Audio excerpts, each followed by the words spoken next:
also take one off of this counter because it's wrong and put the right counter up. It is showing the wrong counter. That's annoying. Right, read from the correct file, please.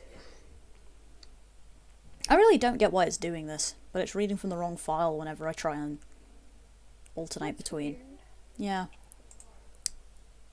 And now it's not letting me try to fix it. Of course not. Come on. SoulSilver. Open. Done. And now it's showing the right one, which means move over to SoulSilver. Ow. Oh, that was what I needed to do. There we go. So I'm making a terrible decision and drinking cola before bed again. Oh well. Excellent. To be fair, I'm limiting myself to a certain amount of the Pepsi Max, and then I'll move to the water bottle that I got out the fridge. So I'm not going to be like caffeine to hell and back and not able to sleep. I have tea. Tea is good. I also have tea. I have pomegranate green tea in my fridge. I'm not drinking it currently, but it's there, so I have the option. Oh, that's the right. other thing I need to do. Your is stream. I need to set you up on. Yeah. Yeah, exactly. We both had the same realization at the exact same moment of, oh yeah, I need to get the other person's stream up. I probably should plug my phone into charge. Yeah, that was pretty good. I should plug my phone into charge, actually. Unfortunately, the cable is now exactly next to me instead of being halfway across my room, so that's good. Callie. Oh, you've already started. I have. Okay, Fuck off, I don't want to update my Twitch. Fucking stream starting soon shit. Yeah, I pretty much have given up with the stream starting soon screen and have just started streaming the second I show up. Partly it's because I'm using the streams as a SoulSilver time measure as well. And also because it's easier than letting the thing reorient itself when I change screens, because it takes a few seconds and it pisses me off when that happens. Especially when I'm streaming from the Elgato, that thing takes like a week to figure out, oh yeah, you've got the thing open, haven't you? And realise that I'm on the right channel to stream. That's fair. I'm just stupidly proud of the animation. God, it's so cute. No, if I did that, if I'd been able to do something like that, then I would absolutely be doing the same thing. I should turn off notification vibrations, because otherwise my phone is going to be buzzing for the entire stream. There we go. Yo! Okay, Azure, no, I'm actually going for Nidoran Male. And hi, Red. Welcome to part 2. Hey Posse. Anyway, yeah. Hey Posse. So yeah, this is the double stream. Also known as, that's Callie in the background. She's great. Hopefully you're all hearing her fine over the game, and over me. Oh, for pity's sake. And essentially we do stupid shit and have a podcast for 2 hours an evening. Essentially. Yeah. On a Thursday. Yeah, 2 hours an evening on a Thursday, and we just sit down and talk about bullshit. It's great. This really is more like a podcast than a fucking stream, huh? Yeah, it's a podcast with a faint video element. The only time it stops being a podcast and starts being a stream is when one of us gets a shiny. Hey Red, how goes? I'm just gonna call you Red because that's what Pix calls you. I hope that's okay. The only reason I call her Red is because the nickname of Little Red came about in, like, year 10. Not incrementing. Oh no! You've had about, what, 6 encounters, probably? Or 4 or 5, maybe? No, probably? 1. Oh, only 1? Okay. I was about to say, I one. wasn't sure if you'd had, like, more. Alright, increment, bitch. Okay, thank you. I have not seen Hellfire Comms, but now I'm curious. Yeah, that's good. But yeah... Alright, excellent. It's okay that I call her Red. Yeah, the nickname Little Red came about at some point during high school, and it sort of stuck as my internet nickname for her, partly because you change your goddamn Discord handle every now and then, and it confuses me on occasion. So I'm just like, I'll just continue to use Red as a nickname, and it's just stuck. Perfect and beautiful. Mm-hmm.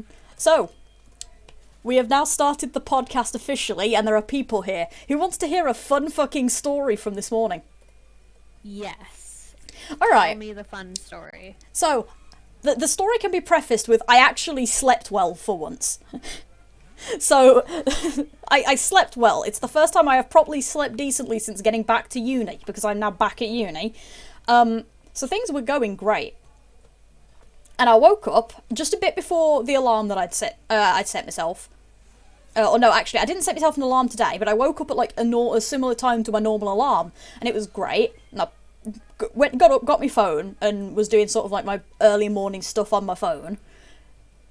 Yeah, fun more like the second kind, honestly. And I get up and go to the bathroom, and I come back, and I turn my light on as I come back, because it's, you know, dark in my room, because I couldn't be asked to turn my light on, because the light's on the other side of the room.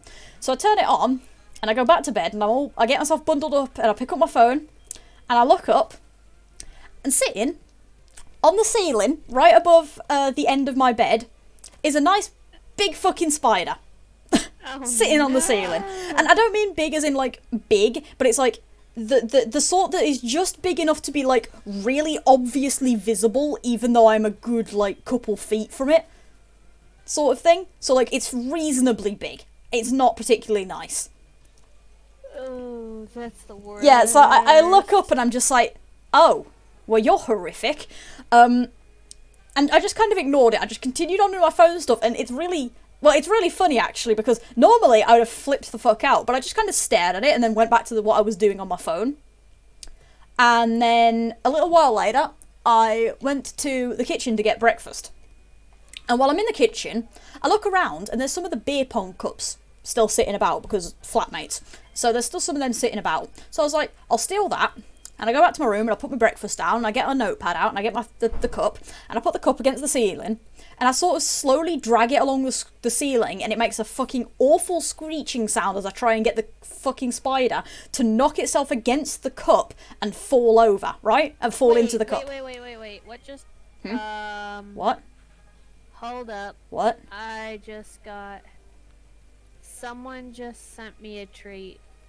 Oh. Why do I not have an alert on this? You don't have an alert? Stream? That's intriguing. Why do I Hey, not have Atex. an alert on this on my streams? You should have an alert. Who sent you what? I Is this by should. any chance Posse sending you shit? Hey, it's Hex. Hey, Hex. Possibly. Hey, it's Hex. Hey, Hex. Or Radio Demon. We have so many Hexes. We do have so many Hexes. Yeah, you're Radio Demon. Hex is the other one. Hex is the other one. You're Radio Demon. We have like 4 toasters who show up randomly. Why?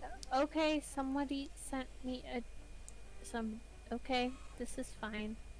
What have you been sent? I'm curious now. We'll put a pause on the spot. I don't get to know until it gets here. You're just gonna have a mystery delivery appear at some point during this stream then. I guess. Wonderful. God, I'm gonna have so much fun when I set that up eventually. The only reason I've not got that set up... Oh, it's great, yeah. The only reason I've not got it set up is because I'd have to walk like 5 minutes down to the front desk and back. So it'd be 5 minutes where my stream is just basically being carried by Kali, or absolutely nothing is happening. Oh shit, is yours not working? No, I had it muted the entire first 10 goddamn... Have you had your stream... Well, I've been hearing you fine, so your stream was muted. They were probably hearing you... Okay, was everybody hearing Kali fine on my end? Because if it was just Kali's end, then that's good. But you should have been hearing Kali fine, because I can hear her through Discord fine. Oh, for fuck's sake. Rip. We need to start doing, like, a pre-stream checklist at this point. Really goddamn do. I'm gonna have to get I'm so sorry, everyone. Fail. Okay, so, apparently, someone sent me a treat, and now I'm freaking out because, for one, it Kali didn't with a show K. up on my... Yes, Kali with a K. Yeah, there's just red in the chat, like, alternating between both. Yeah, Kali with a K. Hi, Radio Demon. Nothing happened, Kara. It's fine. No, you missed me being a dumbass, and also somebody sent me a treat, apparently, and for some reason it didn't show up as a thing that was on my stream, so now I need to figure out what the hell is happening. I'm Kali. Hi. Yeah, Kali is the one currently talking about food. And yeah, figuring out how to do the alert for that would be good. You know what was funny, though? I genuinely thought you'd found a shiny. Like, I heard you go, oh, wait a minute. I was like, have you found a shiny? I got really excited for you. We're at 4,200 and whatever the fuck, and we still haven't found a shiny. Only halfway there, I guess. A bit over halfway at this point. Yes. Yeah. God. Hi, Kara. Yeah, you didn't You missed miss a nothing, whole it's lot, fine.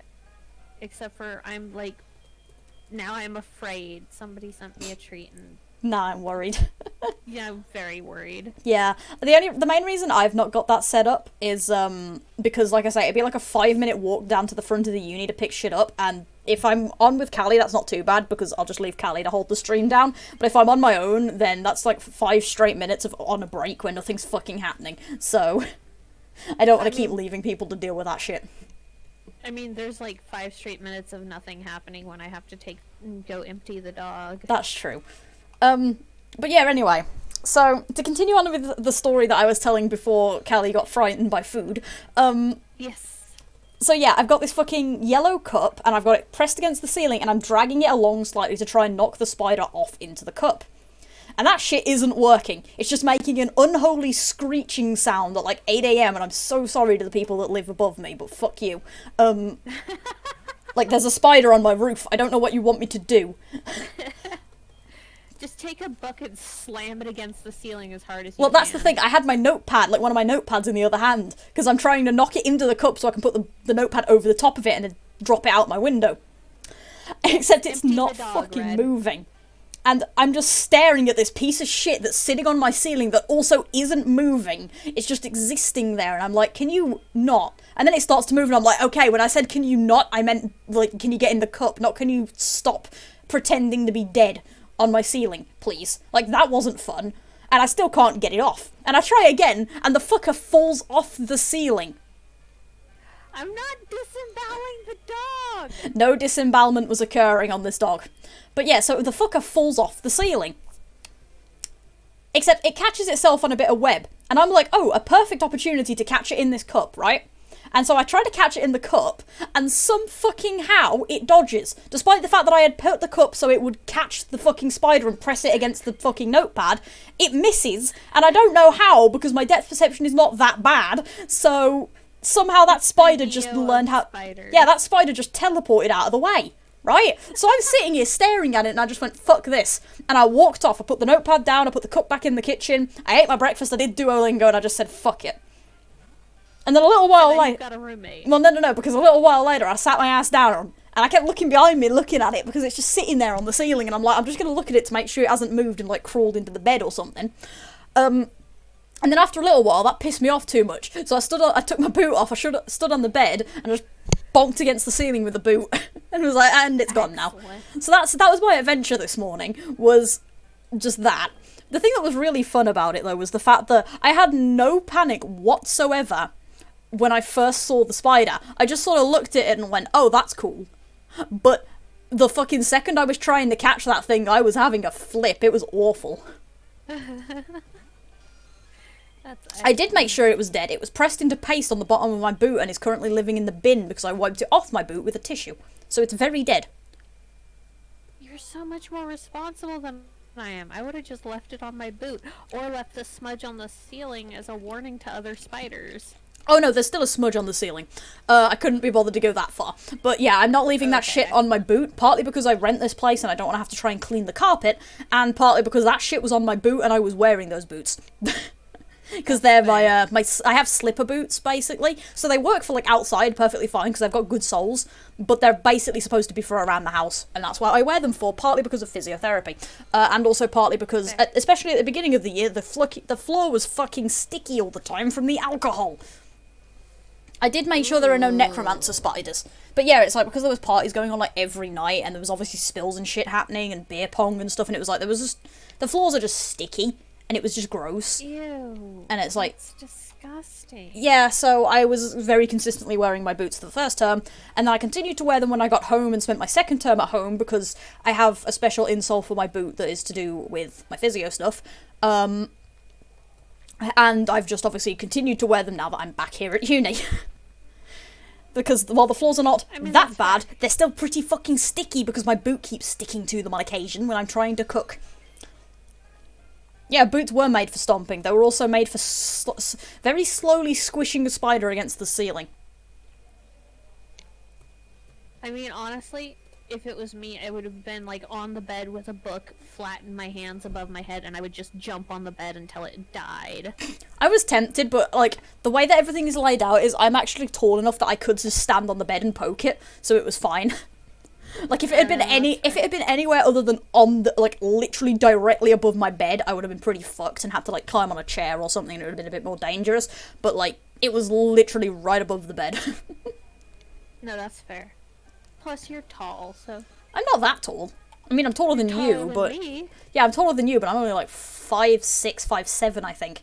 I used to think I was 5'8", but apparently either that was a lie or my spine is worse than I thought it was, and it is making me shrink. One of the two. We're not bullying spiders. We're stopping the spiders from bullying us. Yeah.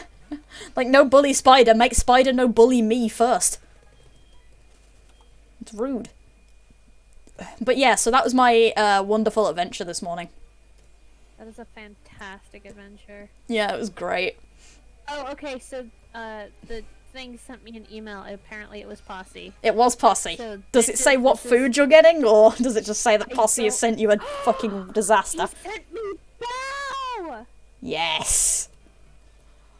Excellent. Fuck yeah! Kali is the most hype. I'm so, like, looking forward to getting to my new flat next year, because, like, not only can I actually pick up delivery from that place, because it would just be a quick walk down the stairs if they didn't bring it up, I have flatmates there that would be very much willing to bring me food. Because they're nice people and I like them. So it's Excellent. like, double like, victory. We'll give it to you, but you have to give us a piece. Well, if you send me those cookies from Domino's, then yeah, sure, you can have one. They're orange cookies, they're great. Orange chocolate cookie. That sounds amazing. Yeah, I'm thinking of ordering Domino's at the end of this semester again as another you survived the uni year. Which, by the way, my teacher was giving me nightmares earlier. Oh no. So, we've got 2 weeks till the end of this semester, right? Yeah. So, next week, week after, and then the coursework, there's still coursework due in the week after that, but there's no lessons that week. So, that's the week beginning May 3rd. So, yeah, essentially, yeah, we have 48 weeks left of school for the entirety of our degree. That's terrifying. Yeah, it's less than a year's worth of school weeks. Yeah. That's disgusting. I am not like 9 foot, shush. I'm taller than you, but that's not difficult. Like, it's... How tall are they? Like 5 foot something, pretty much. Yeah, I use shadow or pix when I'm on here, but don't worry. Fick. Yes, fick. Yeah. Fick. Fick. Frickum. Lots of chat spam. Try not to chat spam too much, please. I know you are enthusiastic about your chat spam, but try and maybe keep it to not too much. But yeah, I use shadow or pix when I'm on the internet. Not that most people don't know my name, but I don't... It's just how I do with this. So, welcome to the internet. An attempt at privacy was made. It didn't last very long. How long did it take before I told, like, the entire TV server my first name? I don't know. I think wasn't around when you did yeah, that. I think it was like 6 months. Which is still pretty good. Just slight fail. But yeah, no, Red is tiny, Granted. so... Granted? I had a place I was going with that sentence, and I don't remember where it was anymore. Rip. The sentence was going somewhere. The sentence doesn't know where it was going either. Fair enough. Yeah, to be fair, the only reason I use my name a lot of the time is to make jokes about food, so... I mean, that's fair. And even then, it's only... I am currently... I literally just took the Pepsi bottle away from my mouth and you redeemed that. Drank. I'm also nearly at my Wait, designated amount of Pepsi for the evening. wait, Pix. Yep. You have enough points to just dehydrate me right now, don't you? Yeah, I do. Son of a bitch. I mean, I'm waiting for, like, a fun time to dehydrate, which will not be the Do not SoulSilver... dehydrate me right when I get a fucking Pokemon. No, the SoulSilver Or when stream I get a is... shiny. Yeah, the SoulSilver stream is not the funny time to dehydrate because it means that I have to handle this fucking stream, and I don't like doing that. Like, sure, I do it twice a week normally, like when I actually stream on a Saturday, which is a fucking miracle, apparently. But yeah, like, I don't want to sit here and carry this piece of shit. I can carry the sword stuff fine, but, like, British skitter. That's great. I don't think I ever posted that picture of me and my sword, actually. Thinking about things that had me in frame, because I used me and then my sword as, like, a... I was using myself as a measuring stick to kind of give an example of how far my, how tall my sword was, and then I don't think I ever actually posted the picture. I keep forgetting you actually have a for real sword. It's not a for real sword, it's made of wood, but you know, it's a sword. It's pretty fucking cool. Yeah. I'm getting a proper sword eventually. I don't know when. Whenever I can pay somebody to make me one, probably. But, you know. God, talking about medieval weaponry makes me want to go to the archery range. I know. It pisses me off because I don't have one, like, anywhere nearby. I have a bow, right? It's in storage, which is, like, somewhere, like, 2.5 hours south of me. Ouch. And the one archery range that I really used to like going to closed for some reason. Probably COVID. Yeah, probably so COVID. I'm pissed. Don't be scared. I'm no more dangerous with a sword than without some days. Actually, that reminds me. Did you ever see my daggers? Anybody generally, but did anybody see those? I think... Wait, you have daggers? Again, not proper daggers. I made them for a costume thing in... Well, it was me and my dad. We made them for a costume thing in, like, year 7. I wore them specifically for that, and then never actually wore them again for anything except fucking about. They originally had, like, cross guards, or, like, a hand guard, but those got broken because I was messing about with the daggers. Because me and my brother used to occasionally do play fighting with it because we thought it was funny, and obviously I used the things and they got broken. But, you know, they're still daggers. They're really cool. They're painted black as well, because they were for, like, an assassin thing. Yeah, I have daggers. Like I say, I only wore them once in year 7 and never again, but I have those. They're cool. Oh yeah, no, archery is fantastic, hella good exercise that strengthens the upper body. I love it. It's so much fun. It's one of my favorite things in the world to do, and I do not get to do it nearly as often as I like. Yeah. And yes, Mega Man, hi. Yeah, yes, hi Mega Man. We're still in here. Oh, that's fucking cool, actually. Being able to properly forge a sword would be fun. And on the archery topic, I used to be really accurate with a bow. I also have a, like, mock bow, so it's a really shitty bow. It's, like, made of wood, string and everything.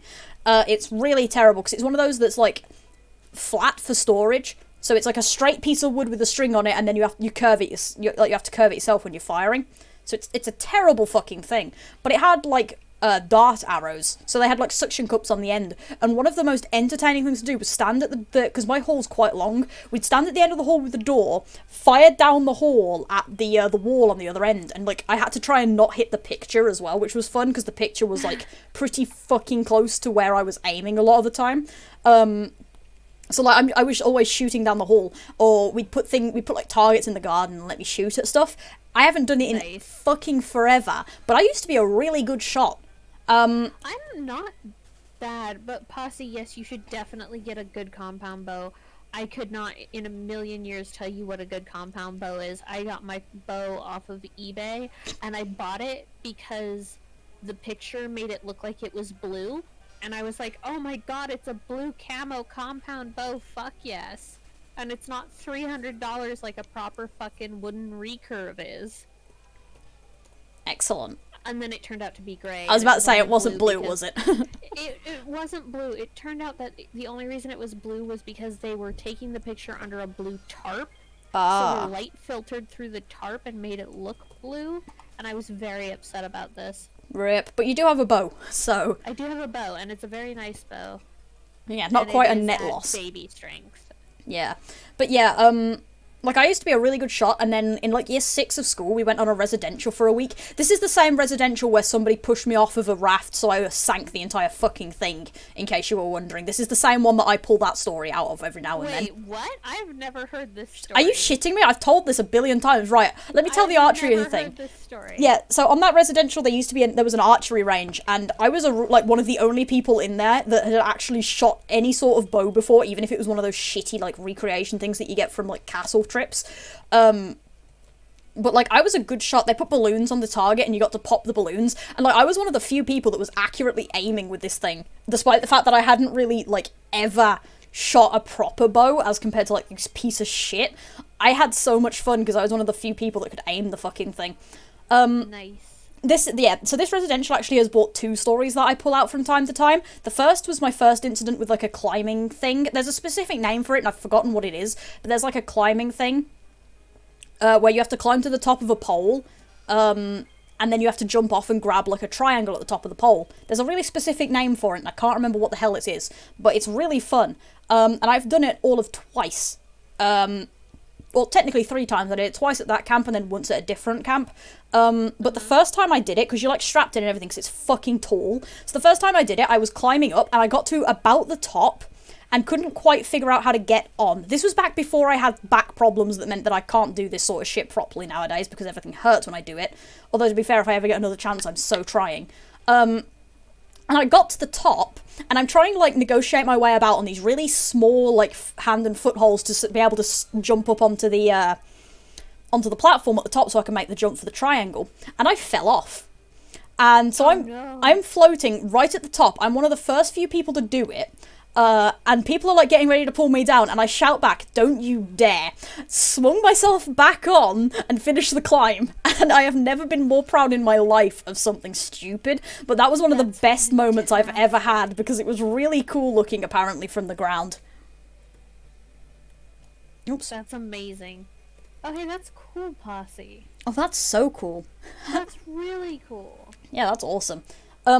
But yeah, like, that is... I don't trust myself with guns. Guns are terrifying. Yeah, I've never shot one. I've held plenty, but I've never shot one before. My dad tells... I held one once, and it was just like... Yeah. You know that feeling when you're standing at the edge of a cliff and there's the little voice in the back of your head that just says, "Jump"? Yeah, yeah, it's like, oh boy. Yeah, I had one of those little voices when I was holding that thing, and I'm like, okay, I'm putting this down, and I'm never picking another one back up. Yeah, I've held plenty, but they've all been decommissioned in various forms. But yeah, my dad tells, like, horror stories of a grizzly that he used to have, which is a type of pistol, because there used to be shooting ranges that he'd go to, and he was really pissed off when they started closing, because he was like, I wanted to take my kids to these when they were older. And obviously, they've all closed now, pretty much. But yeah, he's told horror stories of that fucking gun. Dang. But yeah, anyway, to continue back on the path. So that's story 1 that came out of that residential trip. Story 2 is we were making rafts, and it was a piece of shit. I hated it. But it was one of those really boring raft things where you'd get, like, barrels and tie them together and stuff. Right. And so there's a group of about 6 of us, and this is back in primary school, so this is the point where I've been bullied a shit ton for the last several years, and I'm still the easy target. And the only thing that was terrible about this, really, was the fact that I was wearing glasses as well. And so we get this raft all set up, and we're all, like, ready to go in, and we're on the rafts, and we're, like, trying to paddle about, and somebody, for some fucking reason, had the brilliant idea of pushing me off. Which you weren't supposed to do, but, you know, they did it. And we were one of those groups that kind of was away from people a bit, so it sort of got missed and just assumed that I'd slipped and fallen off, because the barrels weren't tied properly, so the barrels would sometimes bob, and this was pretty much a problem everywhere. Yeah, welcome to story time. Hello! We're gonna call you Alabaster, because we already have an Alex here. An Alex. Yeah, so we're gonna call you... Alabaster. Yeah. Welcome to this absolute hellscape, where it's basically more of a podcast with an optional viewing channel. The other person in the stream is Kali. She's awesome. Me. If somebody can do the shout-out command, that'd be awesome for me as well, because that's set up. But yeah, it's pretty much a podcast with an optional visual element up until the point where one of us gets a shiny. Absolutely. Thank you, Posse. Yep, there is actually a shout-out command now, !SO, Yes, and then the link. Oh, and then KalicoFox should work. I also have a shout-out command as well, yeah. Yeah, both of us have that command set up, which is smart. John works. Fair enough. I'm like, I can pronounce strange things, but if you've got a simpler one that you're good with, I can do that. Alright, so Alabaster is John. Yep. Excellent. Nice to know. This is John. Yeah, welcome. Nice to meet you as Yeah, well. yeah, very much nice to meet you. Welcome to this shit show. So yeah, anyway. I get pushed off, and like I say, these are not very well made rafts because they're made by a bunch of like 10 and 11-year-olds with vague adult supervision, as you do, when you go on those sorts of fucking, like, camps and stuff. So yeah, they push me off, and again, the main problem here is the fact that I'm wearing glasses, and obviously, my glasses nearly fall off, and it's this deep fucking lake, like, you can't see the bottom deep. Like, it's terrifying, so if I'd have lost my glasses, I was screwed, because I also didn't have a spare pair with me, so I was screwed for the rest of the week if I lost them. So I'm pissed off, right? I don't remember, that's the problem, but you probably wouldn't know them anyway, because my entire primary school got split off well before, like, high school started, for the most part. But yeah, like... So anyway, it's me kind of treading water, because I can swim pretty well. I'm treading water there, and I'm sitting there, and again, these rafts aren't well made. So naturally, little 10-year-old me, who's just been pushed in the lake and is pretty pissed off right now, and rather upset, gets the genius idea of carefully swimming over and nudging at the barrels slightly. And nudging them just enough that the barrel pops out of, like, the support thing that's supposed to be holding it in place and floats away. Which unbalances it unbalances the entire thing, and then all I have to do is nudge it slightly, and the entire thing went straight down, pretty much, because it's 3 and 3, I think it was. Right. So the corner goes away, and that corner... Oh no, I think this was actually one of the 2 and 2 rafts, but it was not a very big thing, and it's made of barrels. What the fuck do you expect? So yeah, that thing goes off. The entire thing bobs that way, overweighting, and then as it tries to kind of compensate itself, obviously, it's now 3 barrels holding 3 people, but one of the people is still kind of leaning a bit too close to where I was, so that doesn't help, and the entire thing just kind of flops down a bit, and they all get pushed off. Excellent. Because again, this thing isn't bound properly. So if it capsizes too much, or if it bobs too much one way, the others would come loose as well from the restraints. Hey Ellie. So the one opposite it would come loose. So the barrel opposite came loose, popped out, that person got dunked, and then the thing is being held on 2 barrels in opposite directions, and it just didn't keep up. So I dunked the rest of the fucking raft because of it. It's like, excellent. Yeah, so that's my favourite, those 2 are some of my favourite stories in my general life, and they happened so long ago that it's, like, incredible that I haven't had better ones, but those 2 moments are some of the best things that have ever happened to me. My bitch powers were, powerful back then, and they've just gotten worse, apparently. God, it was fun. Yeah. About the only thing that wasn't fun about that trip, to be fair, was the fucking rock climb wall, because I can't climb. That's okay, so that's worrying me now, because now I'm wondering where the fuck you live, so we can try and figure out if I live, if it's me. Because if that was me, that's fucking scary, how the hell somebody found me. Because I very, very much doubt that we happen to be in the same fucking school, but you know. If we were, that's terrifying, Atix. But I very much doubt it. It's just that would be a fucking funny that's a funny coincidence. She fell off on her own. Yeah, I got knocked off. It was not fun. Yeah. That's how you do it. But yeah, like, literally, those 2 stories are some of my favourite things, especially just in general, but also from that camp. The only thing that really wasn't fun about that camp was a fucking rock climb wall existed. And it's like, ugh. I hated those to begin with. I hate them even now. I didn't mind the one that was slightly sloped, because that's not too difficult to climb. Yep, there we go. Yeah, that's not too difficult to climb. The one that was the problem was the vertical one. And so naturally people thought it was funny to try and force me to climb the thing. Rude. Because, you know, people have approximately 2 brain cells. But yeah, so they tried to push me into climbing it, so I didn't, obviously. But yeah, I had loads of fun with that, which is quite funny as well, because, like, heights are not my forte, but the, Oh, stretchy. Oh, we got a stretch?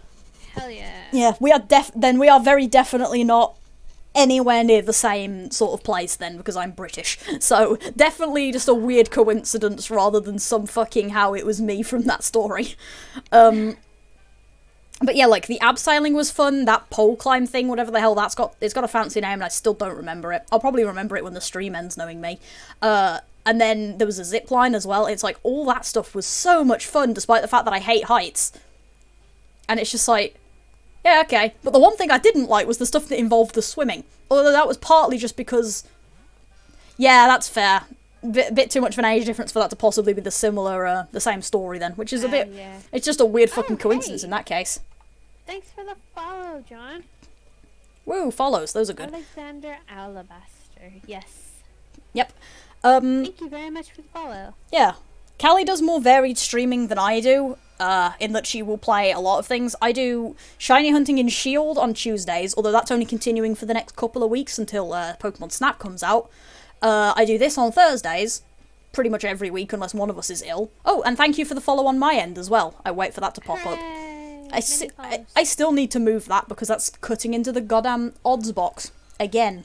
But I don't think I can actually move that anywhere right now. I'll deal with it later. Yeah, wood straps and barrels. Yeah, as was, I think, ropes.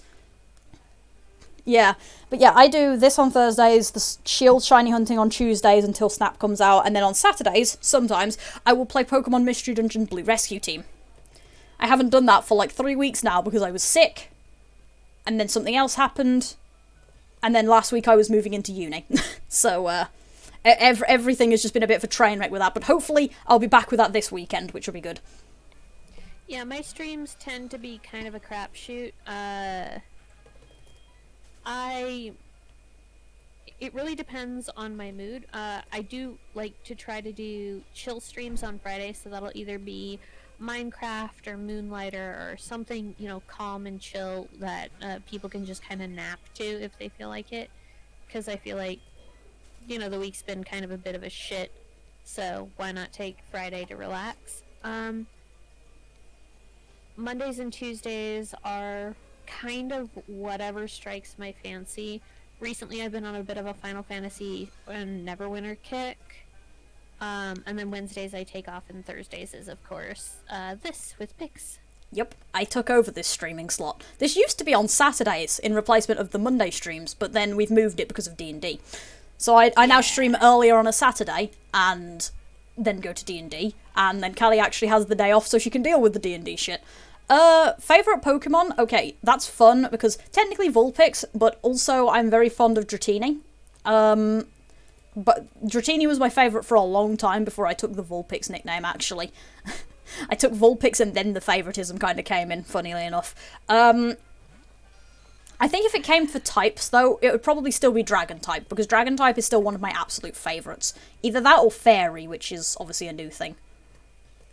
For me, my favorite Pokemon is the Shuppet line, so both Shuppet and Bannet, and I would probably specialize in ghost types, but probably dual ghost types. So like the Ghastly line because they're dual ghost poison, the Frostlass because ghost ice, that kind of thing. That's a cool gimmick. There's some really neat, like, ROM hack games that I've seen that have really neat gimmicks for the gyms and stuff. So instead of it being type-themed, it's, like, themed around a specific sort of puzzle or something, and they're really neat like that. So there's, like, ones that are themed entirely around sun teams, which kind of actually, the weather thing is kind of what happened in Sword and Shield, thinking about it. Yeah, that happened with, what's-his-fuck, the dragon Yeah, Ryan. Okay. Rayhan? Yeah. Something like that. The Ryan, guy who does double battles in everything except the league. Yeah, that kind of ended up weather teams, but it was still it was nominally dragon type, but it kind of ended up as a weather team, which was really neat. But yeah, there's some ROM hacks that I've seen that have like themed gyms like that instead, so they're weather themed or like specifically a weather or specifically only pink Pokemon. Things like that, which are really cool, and I can't think for the life of me what ROM this was. Another one that was cool. Really fun, actually. Yeah, another thing that was cool is Pokemon Insurgents, which is a really neat ROM that one of these days I'm going to play. The problem is I've seen, because I used to watch a lot of videos for the early beta stuff because I couldn't run the game. So I've seen all the way up to the end of the 3rd gym so many times that it's almost impossible for me to play that far, to actually play any of the new content. Which pisses me off slightly because it's such a good ROM, it's so good, and I'm going to play it someday, I think. At the minute, my streaming schedule is kind of full with Mystery Dungeon and all the stuff that's going on. And then, like, next year I'm going to be doing, or at the end of this year, beginning of next year, we're going to be doing, like, Pokepark, because I'm going to be having access to a Wii when I get to my new flat. There's going to be Diamond and Pearl, obviously, when those come out. Probably Pokemon Legends, when that comes out, I'll stream some of that. You know, there's going to be a lot going on, so my stream schedule's a bit packed. But at some point, by God, am I going to try and actually play that game, because fuck me, Pokemon Insurgents is good. It's really good. I could ramble about it for days, but it's one of those things that really is best experienced. Wait, what was that thing that you were saving that you wanted to talk about today? Well, part of that was the spider, to be fair. But I do have actually another topic that is... I've got it in my little notepad and everything, like, you know, the little notepad that I've been using to keep my nicknames in. I've got, and it's also my sketchpad, I've got, like, a little, like, tiny note telling me what to do, and then today I went through and added some more shit to it this morning, because I had to go look some stuff up on a YouTube video so I could actually talk about this topic properly, and that was the fact that recently-ish, I've been watching through a playthrough of Platinum, Chugga Conroy stuff, because this actually was started before the remakes were released, or were announced, which is quite a long while ago, but I kept, bad news, good news? Hold on, Posse has bad news, good news. That can happen before my fucking talk, does.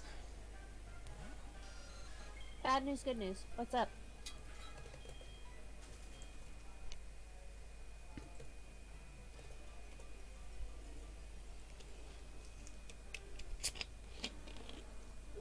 Uh-oh, now I'm actually worried. Mm-hmm. Oh no! That's okay. Oh wait, it refunded you properly and everything, right? It better have. Like, you're not, like, screwed, right? You're okay?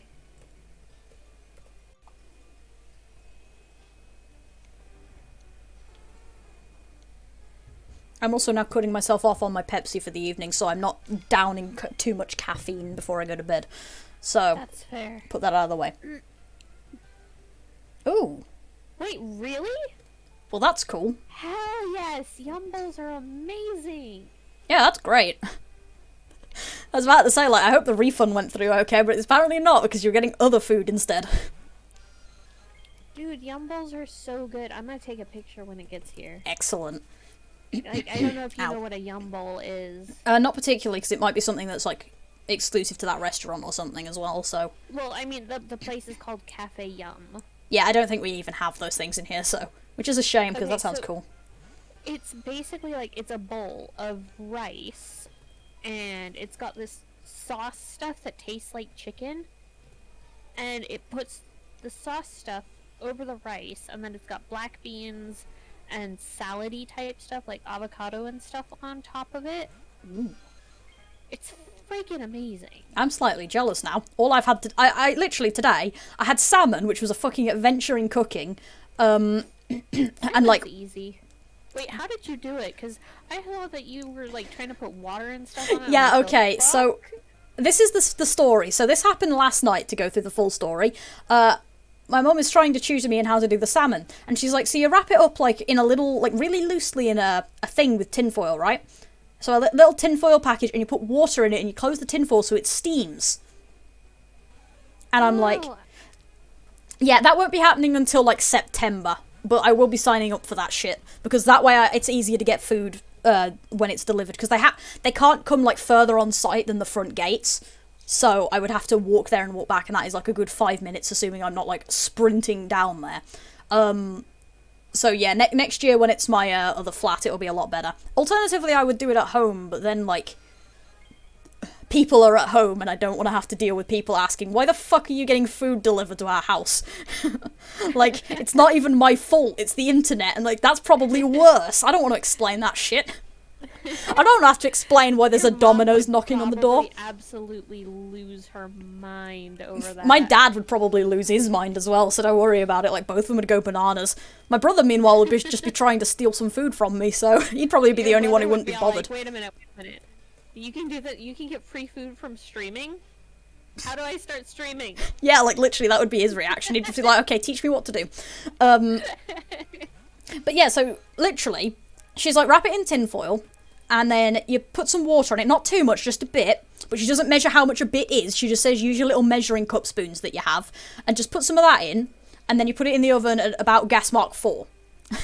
Now, here's the problems. First of all, again, inaccurate measuring. Second of all, my ovens aren't gas mark, they're electric, and fan ovens, so I had to Google the fucking, amount that was, and then turned it up a bit extra, because I had no fucking clue, like, how I was cooking this shit. I've never done it before.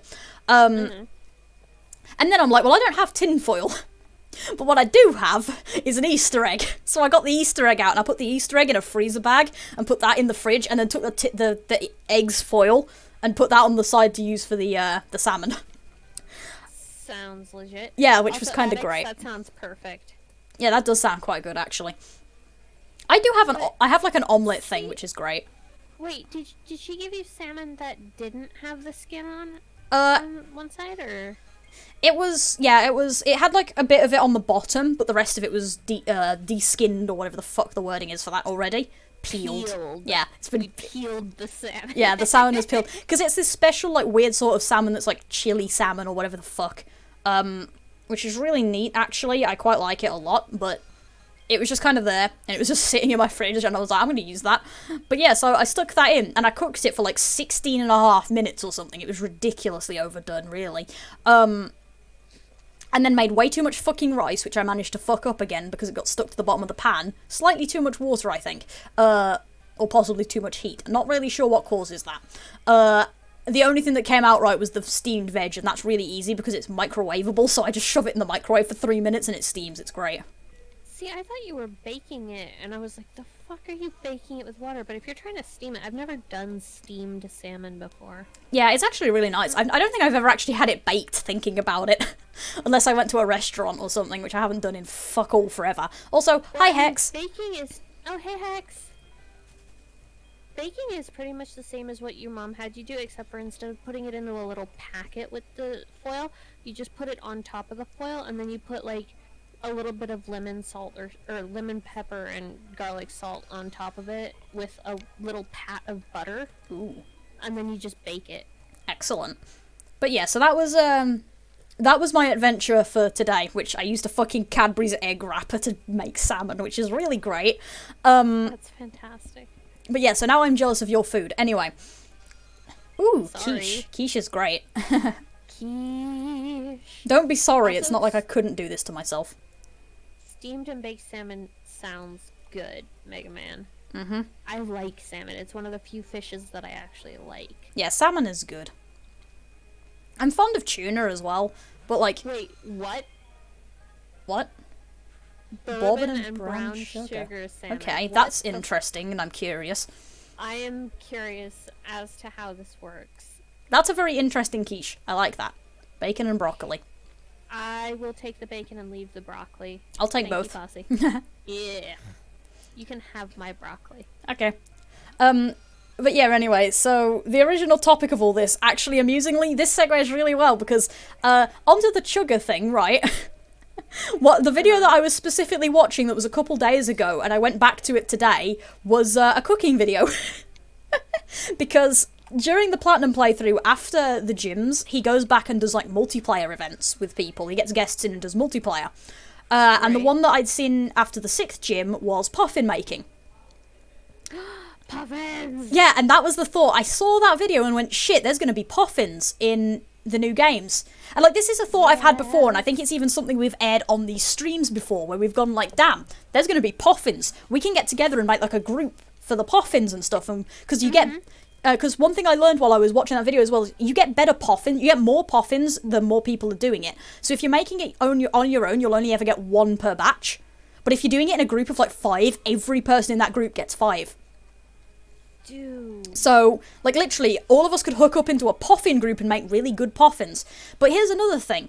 In that video, he taught us about how the berries work in that specific thing. So, Oh, yeah? in Diamond, Pearl, and Platinum, there are 5 berries that you can get that give 30 in one stat and 10 in the next one down. So they give, like, 30 in spicy and 10 in dry. And then 30 in dry and it's 10 in sweet, and, like, going around that clock thing. And those are, like... I will have to make a note of that recipe later. Yeah, I need to look at that recipe. Yeah. Eventually, at some point in the near future. Mega Yeah, Man. same. Actually, hey, Mega Man. Put that in the Discord. Would you think dumping that recipe in media? Yeah, just drop that in the Discord for us, because then we can grab Yeah. that later. But yeah, so those are the ones that are actually available in the game, right? And they're like the third or like the third, hang on, 1, 2, 3, 4, 5, 5th best you can get, basically. Or 4th best, one of the two. And like I say, they're available in the game. But there's a level above that, which give 30 in 2 stats, and then 10 in the next down. So, spicy and dry, and then 10 in sweet, I think it'll be. And, like, going down, standing up. Would you like me to, you can return the favour, have a stand up, I say, trying to find that reward on you. Thank There you. it is. I appreciate that. Boink. So yeah, anyway. There's, like, so I'm reading this from a notepad, in case you're wondering. So there's 30 in 2 stats, and then 10 in the next. And those are Right. Litchi, Ganlon, Salak, Pieta, and Apricot. And I saw those the first time I watched this video through and went, man, those sound kind of familiar, and those look pretty familiar. Wait a minute. You can find those. And I was really hype about that for a few seconds, because you can find those in Sword and Shield. I think just the base game. They're rare as hell, because they're on, like, not the Lake of Outrage Island, but the other one, in the first world area. There's a lake in the middle of, Yeah, that's a Lake Axior. Yeah, something like that. It's got a Haxorus on it. That's the only thing I know, is there's a Haxorus on it sometimes. But you can get them there. But back in Generation 4, the ways that you could get them was 8,000 steps in the Pokewalker, or Battle Revolution for, like, thousands of points. It was ridiculously hard to get. And these are, like, the third best. And then there was a level above that, where you had 30 in 3, and then 10 in the other 2. Mm-hmm. And again, the only ways to get these in those games were, you could only get one of them from Battle Revolution. Like, one of them was only Battle Revolution, that was the Landsat Berry. And the other one, Staffberry, also in Battle Revolution, or by using the Pokewalker. To get 9,999,999 steps. For one. For one. And that was the only way to get it. Yeah, for one. And that was the only way to get it in those games. Bullshit. Yep. So yeah, but then you get the Sword and Shield DLC, where you go to Dino Tree Hill, and there's the fucking big tree, and you can get 1 Landsat and 1 Staffberry there. And additionally, the guy on the slope, the snowy slope, yes, give Mickey pats, that's always a good idea. But the one on the snowy slope, he has a daily event for Watts, and you can trade Watts for something. Like, he'll give, like, a set of 5 apricorns, he'll give, like, rare candies. Excellent. But one of the things that Slope Guy gives... Also, hi, Rune. Hey, Rune. One of the things that Slope Guy gives is a Landsat Berry. I now have 4 because of that. I got 1 from the tree and then 3 from that guy's events. He doesn't give Staff Berries, unfortunately. The only other way to get them in that is Battle Tower Chains. It's like 250 for the Landsat Berry, and then every set of every next 100 in a set of 50. So it's like X50. It'd be 250, 350, 450 going up. Staffberry is also the same, except with the flat hundreds. So it's like 300, 400, 500. And that's the only way to get them, other than that tree and getting lucky. And then there is one more above that. They give 40 for various. And back in Generation 4... Yes, more pats. That's great, actually. Like, yes, but consider pats. Also, I didn't actually check what time it was when it was when I started standing up, so we're just gonna go for 55. Because the stand-up thing is 5 minutes as I use, so I have an email. Yeah. Oh, it's Twitch. I'm like, why do I have an email? Oh, it's Twitch telling me I have a follower. Thank you. But yeah, so they give 40 in each, and originally these were event exclusive for Gen 4. The Enigma, Mickle, Custap, Yakuba, and Roap berries. They give... Oh, for fuck's sake, those are a pain in the ass. Well, here's the thing. Those things, now that they're in the berry trees in the new game, are a lot easier to get, because you can shake the berry trees around the lake where Spiritomb is, which I can't remember the name of, but it's the one around Dino Tree Hill. Something beginning with the B, Bolomere, something like that.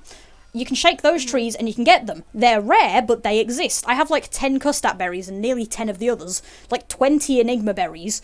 It's ridiculous. I've got loads. Nice. So, here's the thing. We've got all of these, right? And again, all of these are really powerful Poffin berries.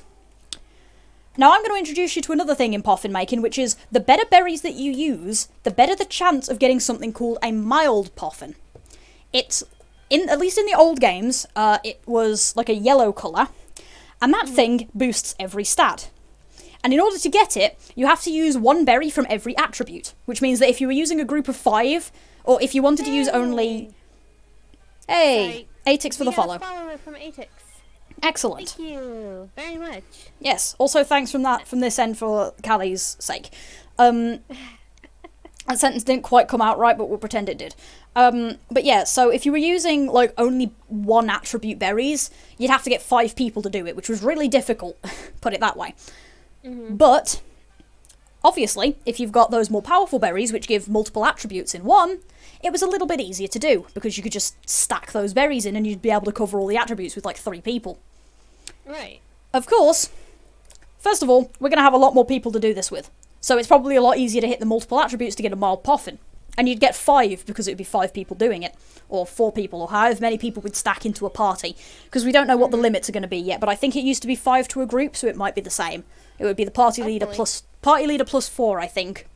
Just to allow for mild puffins to exist. But yeah, so here's the thing. These are Switch games.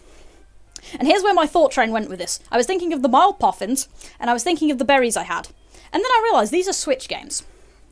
Now, traditionally, as X and Y, and pretty much all games since the beginning of time, actually, because you could do it between Emerald, Ruby and Sapphire, and Fire Red, Leaf Green.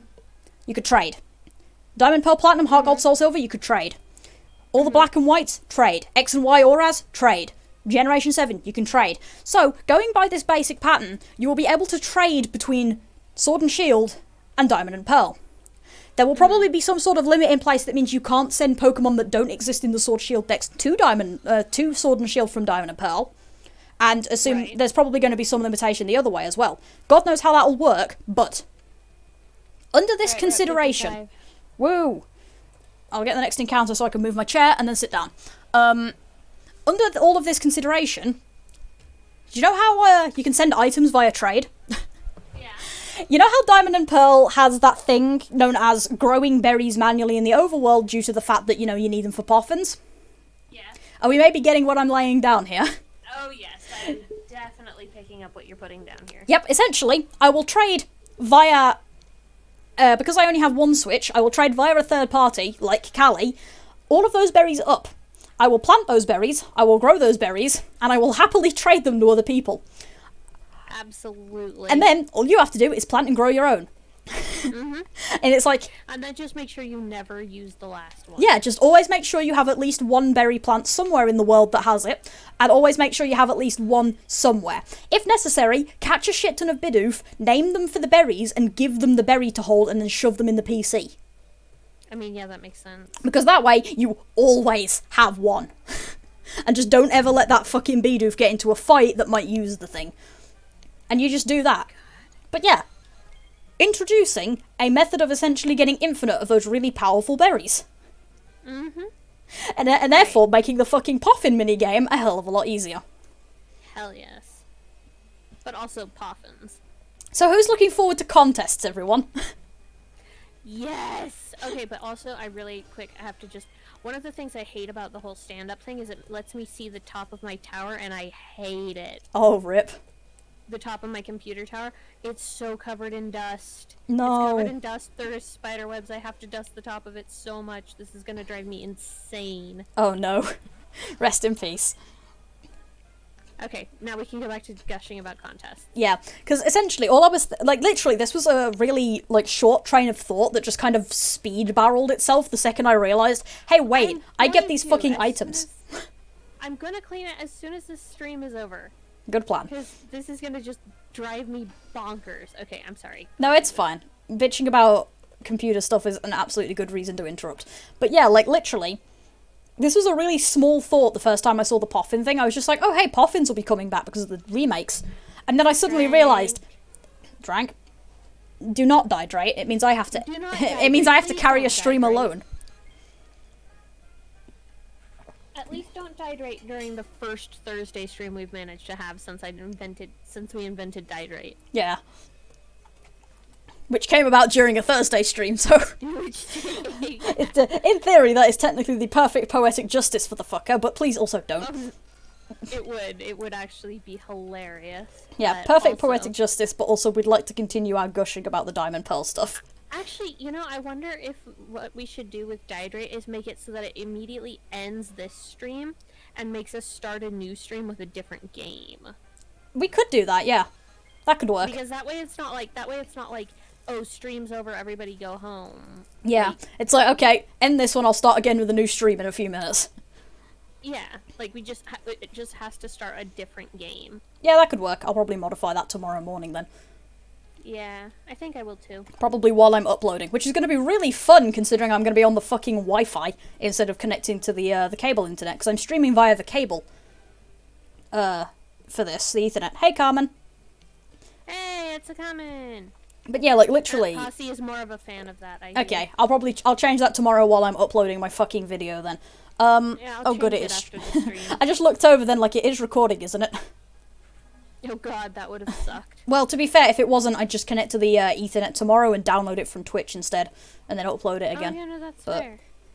yeah, that could work. Having the option to, like, you guys pick what game I'm doing. Although, to be fair, if we do that and I get forced to swap to Shield, I'm gonna have to stop for a long fucking time to set everything up, which would suck. Yeah, And plus, if it's, like, half the things in my Steam library, my computer would probably lag out. yeah, having the person who does the Dihydrate pick the game. Yeah, I'd have to put some sort of, like, choose list into this, but yeah, that could work. Yeah, or, like, some sort of, like, this will be vetoed if it's, like, impossible for some reason. Yeah, like, if you asked me to play Hollow Knight, we all know what happened the last time I tried to stream Hollow Knight. Oh, Yvonne almost died. Yeah, Yvonne almost died, there was lag everywhere, it was not particularly happy with me. So if it was Hollow Knight, I'd probably have to use the Switch setup again, which, again, long pause while I set everything up. And then I don't know how the rest of my games function on this computer while trying to stream, because I haven't tested it, so it'd be, like, a bit of a game. I have never played Fire Emblem. Personally, I'm unlikely to, due to the fact that I'm not fond of turn-based strategy. I'm really stupid, and I can't play them. Is essentially my situation with those. I get really dumb, I lose all my brain cells, and forget how, like, thinking works, and just can't play the game. Yeah, Fire Emblem doesn't look like my kind of game. It honestly looks really boring. It's pretty to watch, it's not pretty to play. That's put it that way for me. Yeah. Like, when Tenno and Oxu were playing it, that was fun to, like, watch, but playing it would make me want to shoot myself, probably, because I'd just go mad. I honestly didn't have particularly...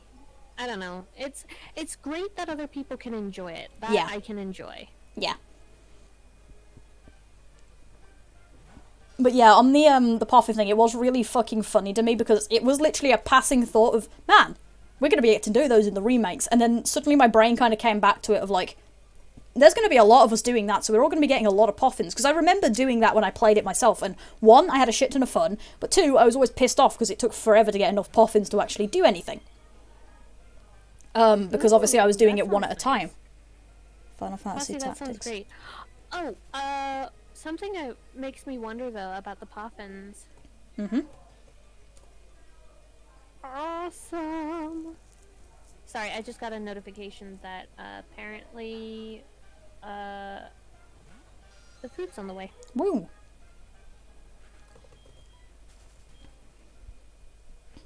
Anyway.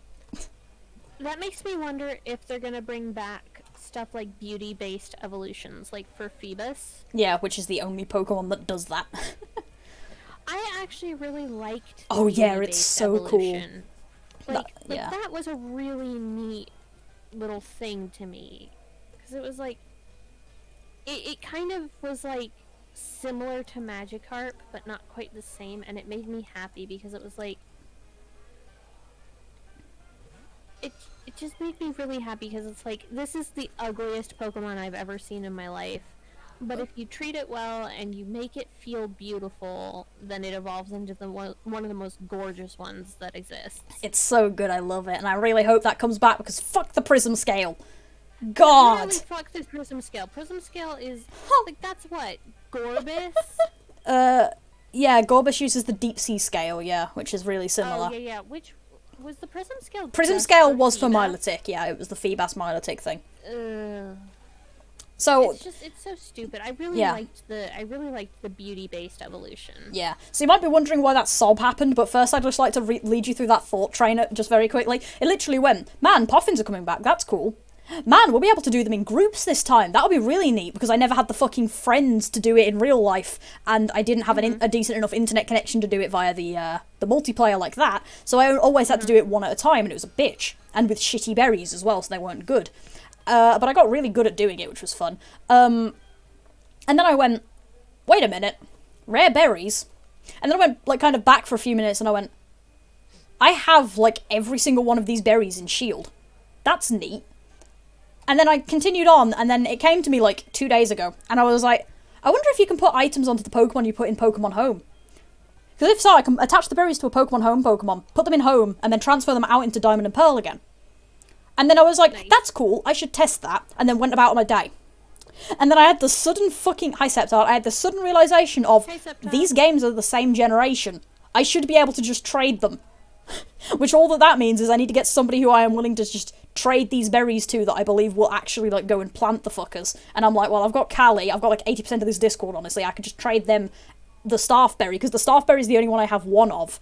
Just trade them that, they plant it, they grow multiple, and then they spread it out to everybody else. It's like... Yeah. Ta-da! And then we all just get infinite amounts of incredibly good berries. It'll be great. Mm-hmm. So anyway, in case you were wondering what that dying sound was, I also just had another fucking memory about Feebas. Oh god. Do you know how Feebas works in Gen 4?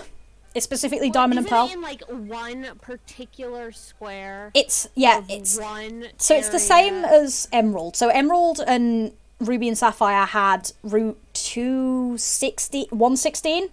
No, not one fishing spot, but Route 116, there were 6 specific tiles that had a 50% chance for Feebas, I think. In Diamond and Pearl, it is the cave leading to Snow Point. In Mount Coronet, in the Snow Point, leading to Snow Point, there's a big-ass pond with, like, 4 rocks in it. It was 4 of those tiles, a 50% chance with any rod, and it changed daily. Yeah, it was a bit. Well, here's the thing. There is a lot of good things about this. Yeah, because there was a thing called record mixing. If you mixed records with people, the person who was leading the party, it would sync the Feebas spots to the leader's party. So if it was me, Kali, Posse, and Hex, if we're all doing this and I'm leading the party, if we record spin, my Feebas spots will spread to all your games, so we'll all have the same Feebas spots for that day.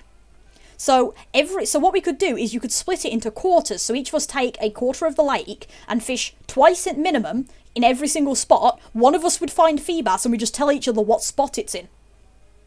Right.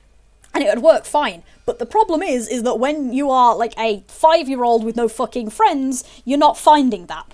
So I never found Feebas in my life, because I also hated fishing back then. It was great. The only place I ever got Feebas from was Pokemon Go. Yeah, pretty much same. Well, I got it from, like, Auraz, because it was a lot easier to find in Auraz. Because it was like a super rod 5% chance, I think. And I just found it because I was bored as shit and fishing for stuff for my Pokedex, because I needed it. So I got it that way. But yeah, like, good old 5-year-old child never saw that thing in my life, so that was fun. But yeah, Feebas was a bitch in those games. Yeah. On the plus side, like I say, probably one of the best evolution methods known to date. It is really cool. Oh yeah, no, I love beauty-based evolution, and I honestly think that Sylveon should have been a beauty-based evolution rather than a friendship-based evolution. Yeah, because or the affection. they are always beautiful, but they're almost never goddamn friendly, okay? Yeah. It's like the affection-based evolution was basically the same attempt of a gimmick as Poffins and stuff. And it could have been perfectly fine, because we didn't even necessarily need the contest mechanic. You could have had something different to contests. Like how you had the musicals in Gen 4. You could have had something like that in X and Y and just had fucking Sylveon evolve in that way. Shit. I have one. Man, you got a shiny Feebas. Yeah, I do as well at one point, although it's Auraz. Yeah, Auraz Fish Chain. It's like a 5% on that route, and I got it first try, I think, which was incredible. Not first fishing attempt, but I mean, I didn't have any shinies before I got the Feebas. I did not literally get it first encounter. That would have been a bit more enthusiastic, but it was first phase, which means no shinies before that point. It's great. It's in my Pokemon home at the minute, I think. Or it has to be. You know what's really interesting? I had a sudden flash, I don't remember what shiny it is, and this is pissing me off, but I had a sudden flash of memory the other day of, like, I had a shiny. Oh, Goomy, that was it. I had a shiny Goomy. And I had a sudden flash of memory the other day of, like, this shiny Goomy, and I'm like, did it ever make it up to Pokemon Home?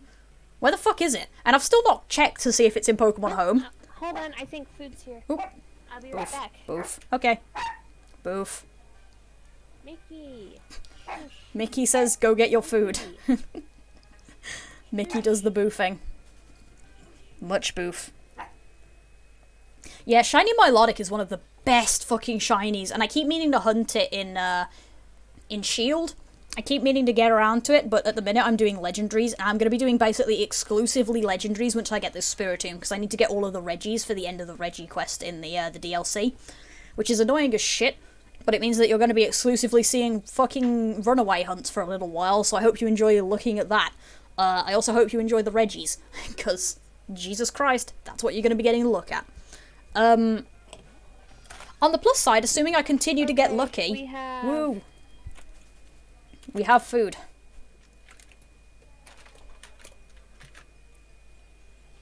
We have achieved a snack. Yes. Alright, I gotta take a picture of this thing. Yeah, I always thought Spiritomb was as well, because Spiritomb was a bitch in Diamond and Pearl. Which is another rant that I can happily go on. But yeah, no, you can breed it, which is great. Which, to be fair, breeding it isn't necessarily a marker of it not being a legendary. See Manaphy. Okay, but Manaphy doesn't breed true. Manaphy breeds into Fion. Which, speaking of Fion, another shiny I need to get around to getting at some point. Because that thing is cute. I love it. Fion is adorable. Okay, fuck it. I'm gonna not keep trying to undo these fucking staples.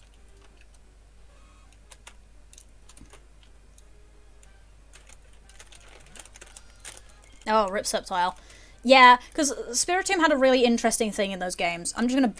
But yeah, anyway, assuming I continue to get lucky for the next few months, you're going to be getting an actual, completely genuine reaction to whichever one of the other shiny Reggies I get, because Gen 8 added 2 new ones. I haven't seen either of their shinies yet, and I'm going to be doing my absolute best not to see one up until I actually get it in the game. So it's going to be, assuming I continue with that look, once I've got those 3 Reggies, it's going to be 100% legitimate, just shiny reaction. It's just going to be me seeing that thing for the first fucking time, and it's going to be great. But first we need... This is glorious looking. Woo! First we need to get Spiritomb, and then we take a long-ass break for me to go play Pokemon Snap on stream for a little while. And then we'll be going back to the other golems. Hey, welcome back. But yeah, once all that shit goes down, though, then we'll get to that. It's probably going to take months. But on the plus side, when I start to hit the summer, I'll be able to stream a bit more often if I want to. So I could stream more shield things. Which could be fun. Alternatively, I just finished fucking Pokemon Mystery Dungeon. You know what I really need to do? I need to set aside a time to just grind a bit, like a couple of levels in Mystery Dungeon, just so that I'm not consistently doing all of my grinding on stream. Because, like, yeah, sure, the missions are great, but I should probably stop doing grinding on stream and maybe do some plot. But I can't do the plot because I'm, like, baby. Because this fucking Eevee has an experience curve of a piece of shit. It's terrible. Oh my god. I see you're happy. Mm-hmm. I'm so happy. God, this is so good. Yes. Yeah, Manaphy and Fiona are really strange. Pictures have been taken. They are in the Discord posse. Woo! I was going to say something else. I forgot what it was. I had a rant to go on and I forgot what it is. Spiritomb. That was what it was. Yeah, Spiritomb. Spiritomb was a piece of shit in those games. But can I tell you something fun that I learned about Platinum, again from the Sugar playthrough? What? There is actually 3 odd keystones. What? In Platinum. Yeah. So, there's... one, yeah, maybe I shouldn't have reset for Eevee. On the other hand, Psyduck. So, I should have just taken something other than Eevee, but not Psyduck, because fuck Psyduck. Alright, see you in a bit, Parsley. But yeah, so, there's the one that you get from the guy near the old tower, if you remember that one, where you then go underground, you have to talk to 32 people, you come back up, you put it in, you get Spiritomb. Then the other one is technically a renewable method, so there's more than 3, technically. But, because it's a renewable method, which is pray to fucking God underground. Because it's rare as shit down there, but you can find it. And then you get it, you talk to another 32 people, and you put it in the thing and you get another one. However, there is one more method. In friggin' Twin Leaf Town, as in game starting area, in that surf puddle at the base of the town, there's a hidden item in a tree. You're shitting me. No, I'm serious. I can link you the video showing it and everything if you'd like, because seriously, I had no fucking clue either. I saw the video the other day and I was like, are you shitting me? And I'm just going to say, I've seen this playthrough before. I've watched it before, but somehow it didn't register that there was another there was a fucking odd keystone there. But yeah, there's another one there, and that's going to be one of the first things I ever look for the second I get surf in that game, is I'm going to be looking for that odd keystone. Because by God, shiny Spiritomb. I mean, the thing is as well, though, is there's no reason to do a soft reset for Spiritomb. You can breed it. There is no reason for me to be doing my shiny hunt for Spiritomb via soft resets. I could be doing the Masseter method, and I'd be at like 1 in 512 immediately. There's no reason I'm doing it. I'm only doing it this way because I wanted to, because I was slightly sick of breeding, because most of my shiny hunts end up being Masseter method, because it's the easiest way to get what I want. But yeah, so that's a thing that I learned. It's kind of great.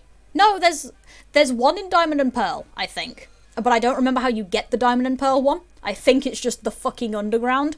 But yeah, no, Platinum has a minimum, like 2 free ones plus the fucking underground. Shit. Oh Red, shit. You do not want me as a fucking player. Yeah, no, you don't want Callie. Callie is a trauma DM to start with. I don't want to know what she's like as a player, but it sounds amazing. I am a troll. I got hinges banned from one of the first D&D games I played in. Oh yeah. That was a thing, wasn't it? Yeah. You've told that story, I think, but yeah, that was a mess. I think I have, yeah. No, I'm a fucking troll. You don't want me as a player. Because I DM, so I try to do all the things that I would let my players get away with as a player. And she lets her players get away with a lot of shit. Put it this way, we had an incident a couple weeks ago, months ago, a while back, that was... Welcome back, Posse. We had an incident where these idiots went underground, and there's this really illegal animal shop down there, and they are distinctly told that this is illegal as fuck. So they ask, can we buy some of the animals? And Kelly was just like, yeah, sure, go ahead. And that's the fucking bottom of the barrel shit that she lets them do. There's far more above that. No, like, rule of cool rules, right? Yeah. You still want to play anyway? Oh god, help us all. It would be... Okay, so Posse knows. I'm currently playing this character called Magic Hat, right? Mm-hmm. This is the kind of character that I play when I play a chaotic neutral character. It's not chaotic neutral, it's chaotic dumbass. This character has this magic powder that is essentially wild magic in a powder. I found a caterpillar. I wanted to make friends with it. So, I rubbed it, or I sprinkled it, with my powdered magic.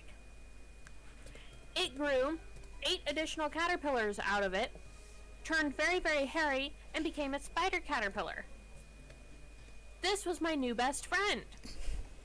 I carried it around with me, in my hat, for all of approximately 20 minutes until we went down into some catacombs. I decided that it told me it wanted to scout the area for us and see the world, so I yeeted it down the corridor, it hit the wall, and died. Yeah, hi Rune. We were just talking about the bullshit that your party gets up to and how it's not even close to the shit Callie does sometimes. Yeah, and that's the fucking tip of the iceberg. That is the tip of the iceberg. Okay. Tell them about the horse. Is currently trying to rub this magic powder into some unfertilized, unhatchable chicken eggs because she wants purple chickens as a pet. One of them is growing. The other one has grown knobs off of it for some reason. She keeps rubbing more powder into them in the hopes of getting purple chickens. I'm not so sure that she's not just drugged to fuck, but then again, we've got Rosa. Definitely no... It's a mess. Party is fucking crazy. Yeah, it's Rune... who has the illegal animals? Rune has one? Kara has one? Somebody else does as well. Oh yeah. Shinran had one, and then they died. Both metaphorically and literally at this point, because they don't play the game anymore. They aren't in this campaign anymore, they literally died. Yeah, it's a train wreck. I don't play this, I'm not playing this particular one, I'm just listening to it. But yeah, I'm listening to it and I'm just dying laughing, because it's like, holy fuck. I mean, that's not even, like, you dying laughing when they do shit like sell the children. Oh yeah, that too! Where they try and sell the kids! And that leaves us on a cliffhanger for multiple months because everyone had shit to do. Which was a really good cliffhanger, might I add. I found that one really fun, though, because of the Discord message of, please remember, we're nearing the end of the campaign. If you get your ass killed, you ain't coming back. And Ree comes in like, what the fuck did I miss? Because she'd skipped that session. And it's just, friggin' SD, Makia's player, just goes, it wasn't that bad. It was, though. Especially when you consider the protectors of the kids are a crazy wild magic mage and a mimic. Yep. It's like, yes, you're not fucked at all. Yeah, no, Kali is amazing. I think the wild magic mage's reaction to this was very restrained. Yeah, I'm pretty sure I would have been worse than him, and I am not usually that much of an actually murderous person. I joke about it, but I've got a good temperament usually. So it's like, yeah, that was pretty fucking restrained, all things considered. Nobody died, nothing was set on fire, nobody was walking back with several knife wounds. Right.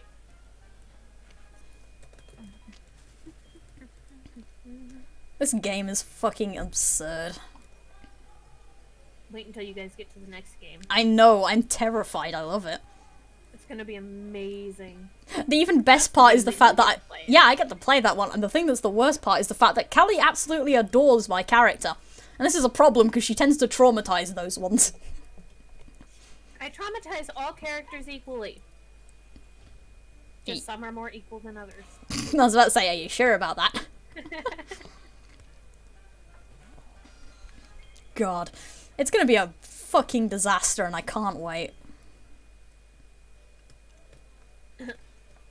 I would be more than pleased to speak with you at some point, Red. Yeah, it'd be fun. Also, Hex, I would totally invite you to join, except for I can only handle so many players at once. And we're kind of at the edge of that already. Yeah. I think I pretty much stole the last spot. Kinda, yeah. But what I do allow is I do allow people to listen if they like. Like, there's an entire lounge and stuff where people who are listening can just, like, talk about what they're hearing. That's usually where I am. Dying of laughter. Or crying slowly. One of the two. Or both. Yeah, or both. So if you want, I can give you the link to that. And you can come and listen on Saturday. Yeah, you can listen to this fucking disaster train. Well, here's the problem. We're 8 hours apart, so any sort of call time is difficult. But if you go over to Kali's side, Kali has a Discord link, and that's usually where I am. I do actually have a Discord link. I think I might have a Discord link as well, actually. I think it also leads to your Discord, because I don't actually use mine for anything but the announcements. Wait, really? I think mine links to yours, yes. Don't quote me on that. I shan't. I'm not even certain I have a Discord link, but I'm pretty sure I remember putting one in, so there should be one. As long as you show up to the streams, you're pretty much fine to join the Discord, although when it comes to the actual D&D Discord, that one's at Kali's discretion. Yeah, the actual D&D Discord has some pretty strict rules. Like, if you're not a player, you are not allowed to speak during, like, actually vocally speak during the games. But you can speak before and after. Mostly that's just to keep things from getting too derailed or too, Cluttered. chaotic, essentially. But I don't know, or I don't mind... Excuse me. I don't mind if people want to just chill in the D&D one and listen. Yeah, you fuckers do enough derailing on your own without setting the listeners on. We derail a lot, so... Yeah. Focus is difficult. But yeah, if you want the other Discord, which is the chill place that I'm usually hanging out in, there's a link in Kali's for sure, and I think mine has a link, but don't quote me on that. I also can't check at the moment, so you'll have to take my word for it. Let me see. Can I check? Well, I mean, I'm going to bed after stream, but... Kali's free, but I'm going to sleep.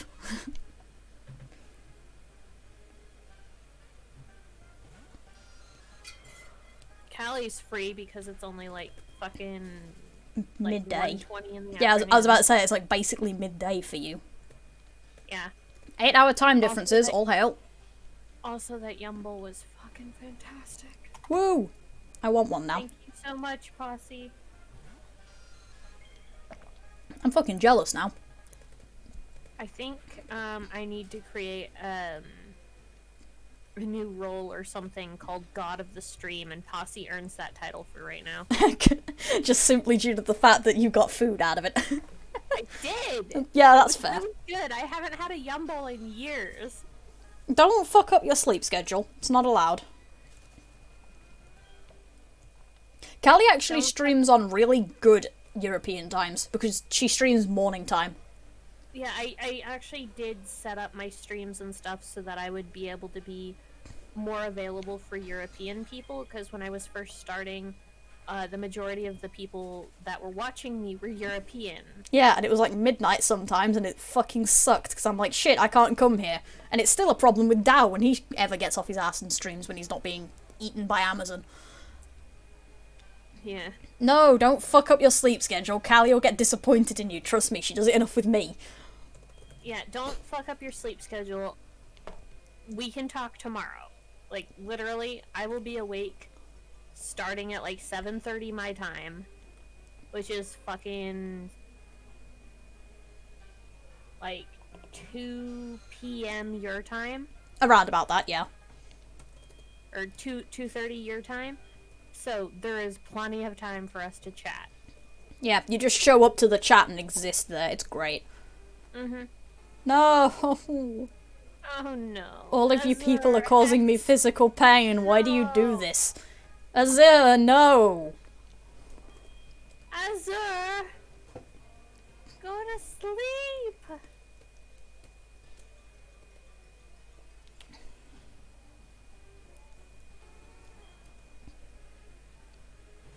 People have terrible sleep schedules. God. Rip.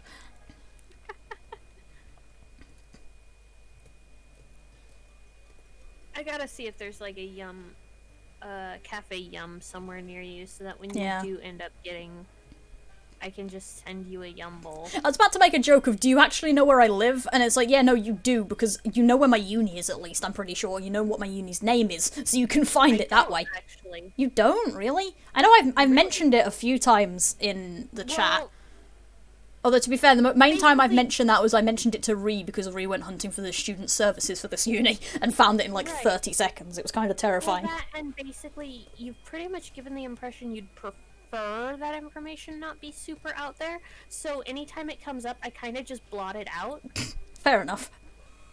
Well, I don't want to be, like, creepy or whatever. That's fair, I guess. But this is also coming from the person who knows my, like, full name because of my PayPal, so... Okay, but that was a birthday present, and that's different, and also you're my new player. I am obligated to give you dice. That's fair, I guess. All of that is reasonable. I'm sitting here, I've got 4 sets of dice in my, like, my drawer at the minute, they're just sitting there, it's great. Look, it's my job as your DM to give you at least one of your first sets of dice. Yeah. That's fair.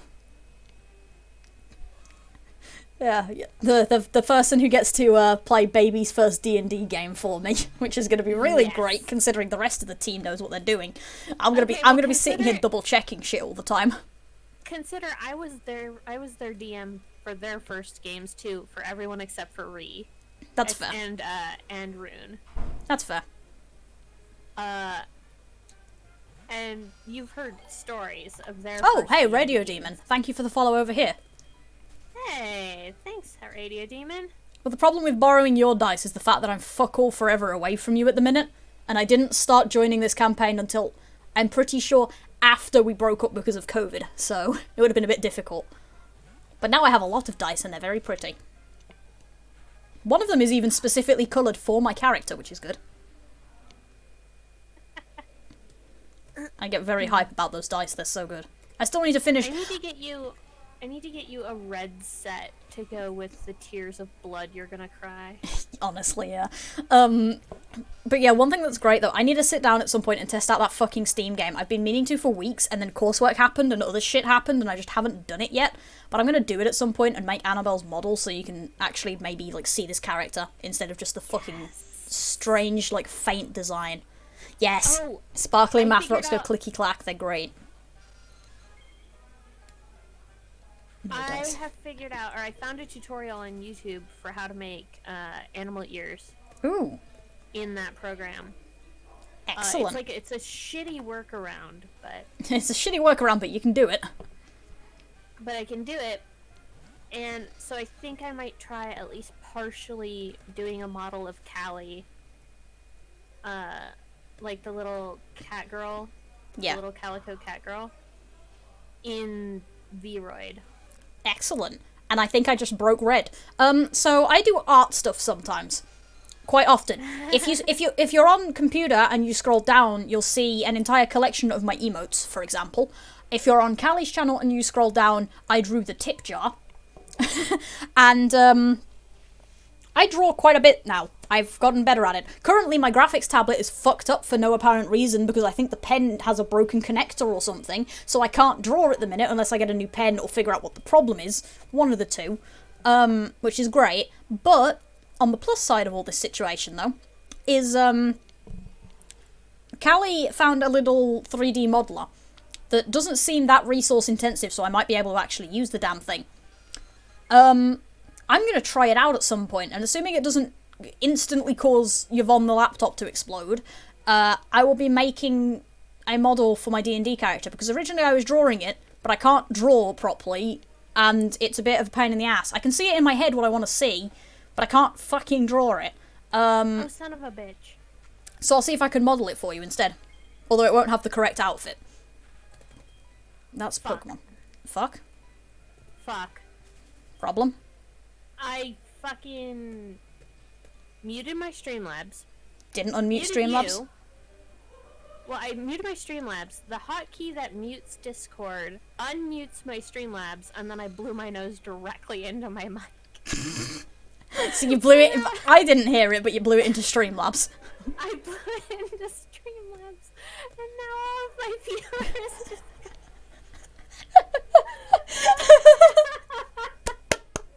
I'm pretty sure last time you did that, you muted Streamlabs, but not me. So, at this point... I'm so bad at this. I think you need a different hotkey for mute and unmute for these things. Because, like... I really do. Because it keeps happening now, and it's kind of great. But you really need some different hotkeys. I need to just change the hotkey for muting Discord into the hotkey for also muting Streamlabs. Yeah, I need to set up hotkeys for doing that in general, but usually what I do is I just turn off the microphone at the switch source on my mic, so it just kills me on both ends, and then I just flick the microphone back on later. I don't have a switch to turn on. I this know, microphone. which is a problem. Mine's a shitty headset one, which is why I have that switch. But yeah, like, that's just how I do it. But yeah, I'll send you the modeler later. I am so sorry, everyone in my chat. I am so sorry. Jesus Christ. That's twice now, and it's been in opposite places. Also, in other news, I think the rest of my flat is having a party, because that sounded like a beer pong going off. I'm so embarrassed. I'm literally sweating. I'm that embarrassed. Speaking of that, it's fucking warm in my room as well, and I can't get up and open my window, because window's on the side of the room. I could get up and open my window, but it's Yeah, effort. you could. That's... Jesus fuck, how loud do you people have to if be? Hang on, yeah. I actually heard that one a little bit. Yeah, it's great. Right, I'm gonna move and open my window real quick. Which is I great. was gonna say, if I use the stand-up There we go. thing, would you get up and go to your window? I mean, I would have done, but... Beer pong, from what I understand, it's get a shit ton of cups and throw ping pong balls at them. Thanks, Posse. Or at least that's what I understand from, I whole situation of what I think can you hear. have to, like, I think you have to, like, bounce the ping pong ball off a table and into a cup, and if you land in a cup, you get to drink it. I don't know, Except for really. if you don't. That might explain why there's alcohol all over the floor all the time, though. Except for if you don't get it into the cup, then you have to drink something else or something. I don't know. I've never played beer pong. Same. Memory! Marine! Hey, Marine. Welcome. They also have a dartboard in there, though, but they broke the dartboard. There's a big chunk it's a plastic one, it's not a proper one, but there's a chunk. Okay. Yeah, we're not allowed proper ones. The sharp shit is not allowed. How do they deal with the knives in the kitchen? Well, like, the knives and shit is allowed, obviously, but, like, throwing sharp shit isn't allowed, essentially. I mean, reasonably. Reasonable. Especially when you're drunk, though, as well, that's the thing. But yeah, they have, like, a plastic, board, and it got broke, like, a big chunk. Oh, don't tell me that, please. Like a big chunk came out of it, so they had to get some super glue and glue it back together. Jesus hex. Although, granted, I'm not allowed to talk. I was playing, like, real live darts since I was, like, 6 years old. I have never properly played it. I fucked about at the pub a few times with darts, but never actually played it. As in, I've thrown them at the board, I wasn't, like, messing about juggling darts or something. But I mean, I've never played it, like, properly in a game, but we've had times where we've all stood at the dartboard and played throw darts at shit, but never actually given a crap. Yeah, my, biological father had, a dartboard at his place, so whenever, my sisters and I went to go visit him, I would play darts with him. That sounds like fun. I was like 7, 6, 7, something like that. And getting to the point where, I mean, granted, he let me stand closer to the board, but regular bullseyes and shit. Excellent. Yeah, you should go to sleep, Azir. Good night. I hope that you're trying to get to work thing works better. Good night. Yeah. Sleep well, and good luck with getting shit done when you're able to. God, saying that now just reminds me of the stupid fuck of narrative games earlier. I'm so dumb. Oh no. Oh boy, Hex. That ain't good. You should, like, not throw things, I think. That might be an idea. Maybe don't. Yeah. I don't know, Yace and I have this game where we would throw things. We have bean bags that we would throw back and forth just to practice hand-eye coordination. Yeah. I had that sometimes. We used to play, like, a shit ton of pillow games. We have a shit ton of pillows in our living room. Or cushions, rather, not pillows. And my brother and I, we used to play, a bunch of, like, games with them where we would just throw them about and stuff in the living room. And obviously we had to be really careful in the living room because, like, one of us was always sitting in front of, like, the TV and the fireplace where there's, like, glass and shit. So, like, one of us is always being incredibly careful. And it was always fun. And we swapped off who was there. No. Oh, no. Oh, no. That's another thing I used to be not bad at. We had, a javelin. That was another thing that I think that was at one of my residentials. God, yeah, back in our sixth form in the crazy people corner, we used to have pillow fights with the cushions. It was kind of funny. And now I'm having flashbacks to that thing with the fucking table at the end of last year. So we all went completely lunatics at the end, like, just complete lunatics at the end of last year. One of the things that the head of the fucking, the prefects did, head of the prefects team, and he sat backwards on the chair and let himself slip down so he was under the fucking table. And, like, I've still got a video of that, I think. And he was, like, pulling himself out the other side and just was like, hello, and he got stuck because he couldn't move, like, any further forward because the table was too close to the chairs, and he couldn't really go back because, like, where his legs were on the chairs, and it was like, you stupid shit, it took so long. I've still got a video on my phone, and I swear to God, if I had a way to put it on Discord, I would, because it was a fucking funny moment. We did some dumb shit in Discord, in that school, in that corner. We were idiots. Yeah, our head of prefects was a fucking lunatic as well. This was the particular guy that used to burst out random canon facts occasionally. Like, he was like a really big history buff and classics buff. Yeah, I've still got the video. I'll have to find a way to send it to you because it was fucking hilarious. But yeah, like, he was a big history and classics person. And, like, genuinely, it was the dumbest fucking thing, because sometimes he would just burst out randomly, he'll talk about random, like, artillery shit for hours. And we had, similar free periods, so what would end up happening is I'd be sitting in free periods trying to do work, he'd sit down, And, like, he's obviously got some sort of info he wants to talk about. So I just put the computer to the side and go ahead. And he just starts talking about, like, World War II artillery and shit. This is the guy who told me about the fact that, like, they once plugged a leak in a plane with a teacup. Or a teapot. What? In the British military. And I think World War II. Don't quote me completely on this. I might be wrong. But essentially, the seal around the cockpit got messed up slightly, so they got the teapot, they took the lid off, and they put it on there, and the air that was going out suctioned the teapot to the thing, which stopped it from leaking air so they could land it and get an emergency repair. Nice. Yeah, this was a great person, and I really need to start talking to him again, because holy shit, he got some stories out of it. It was great. There was another similar one involving a tank that had the same sort of problem, in that a tank took a wound, so they shoved a teapot in the way, and that's how they patched it up. That is probably the most British thing I've ever heard. Well, actually, no, I've got one more for you. That's probably going to one-up that. All British tanks were required to carry teapots and biscuits, and what they would sometimes do is they would drop out of the tanks and sit behind the tank using the tank as cover while they made tea. Yep, that's more British. Yeah, so there you go. That's insane. Yeah, that's just shit. I just learned so much random crap from this guy. It's great. I mean, you know the whole thing about why carrots improving your eyesight is a myth, right? Yeah, from what I think so. I'm pretty sure I know that. It's because they had just invented radar and they were trying to hide it from the the Germans. So they were like, yeah, carrots, that's how this works. It's like, yeah, okay. Seems legit. That's why we can see your planes coming. It's because everyone eats carrots. Yeah. I'm not surprised they bought that, honestly. That's fucking incredible, but... Well, I mean, it's better than we shouted so hard we heard you coming. True. Oh, wait, no, that's echolocation. That is echolocation, but it's also Never mind. Yeah, I didn't get to go to that. I don't even remember why I didn't go to the sixth form sleepover. I just remember I didn't get to go to it for some reason.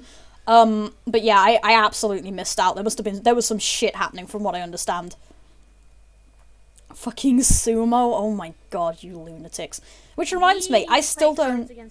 We do, yeah, but can we do it when I get home and get the alcohol back, please?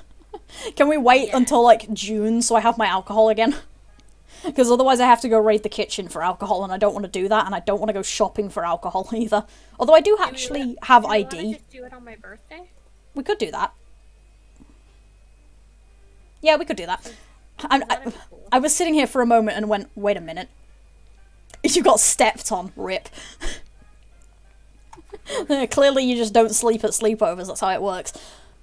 I'm just sitting here thinking now, like, do I have ID on me? I think I do. I could go to the alcohol shop and just get something out of the place down the town when I go for... We need to play Cards Against Humanity before my birthday, too. Yeah, well, wait, when's your birthday? Sometime before June. Huh? When's your birthday? June. Yeah, it's June. So, yeah, because depending on when it is, I can pop, because after my coursework goes in, I'm planning on going down to town anyway, partly to look for my new flat for next year, and partly to get some baking supplies for that cheesecake. So I can absolutely... Yeah. Okay, Hex. So when we're talking about playing Cards Against Humanity, we're talking about we invite the entire Discord server to come play Cards Against Humanity, and whoever wants to shows up. Yeah, it's public. It's literally, it's the Kalicord, the Heck Let's Be Gamers Discord. Literally, it's just public. We put a date and time in for when we're doing it. You show up. You don't even have to drink if you don't want to, but bring shots if you want. Yep. But, like, yeah, absolutely. I could pop down the town when I'm getting my baking supplies and looking for my new flat, and I have ID on me. I could just buy some alcohol. I don't need to wait until I get home. I can just buy something. Hopefully there's something decent there. Otherwise I'll be a bit miserable, but I'll just buy that and, like, 3 bottles of Pepsi and it'll be fine. I still have vodka. I need to check what the fuck my mixers are in the fridge, actually, because, well, here's the thing. I have 2 things in the fridge. They're Fever Tree things, but they can be used as mixers from what I understand. Nice. I have to check what flavours those are, because I don't know. They were supposed to be just, like, straight ginger ale, from what I understood, because my mum was giving me some in case I got sick while I was gone. But, like, you know, yeah, well, fair enough. If you're not allowed, like, alcohol is completely optional. It's just funnier with the drinks, because we all become stupid. I'm really just fucking dumb when I have alcohol. Hello, Gally. I'm really dumb when I have alcohol, because I don't get, like... Or I've never actually gotten properly drunk, but I get tipsy really fast, apparently. So, I get really stupid. I also seem to talk a lot about the fact that I'm tipsy, which is annoying as fuck. But whatever.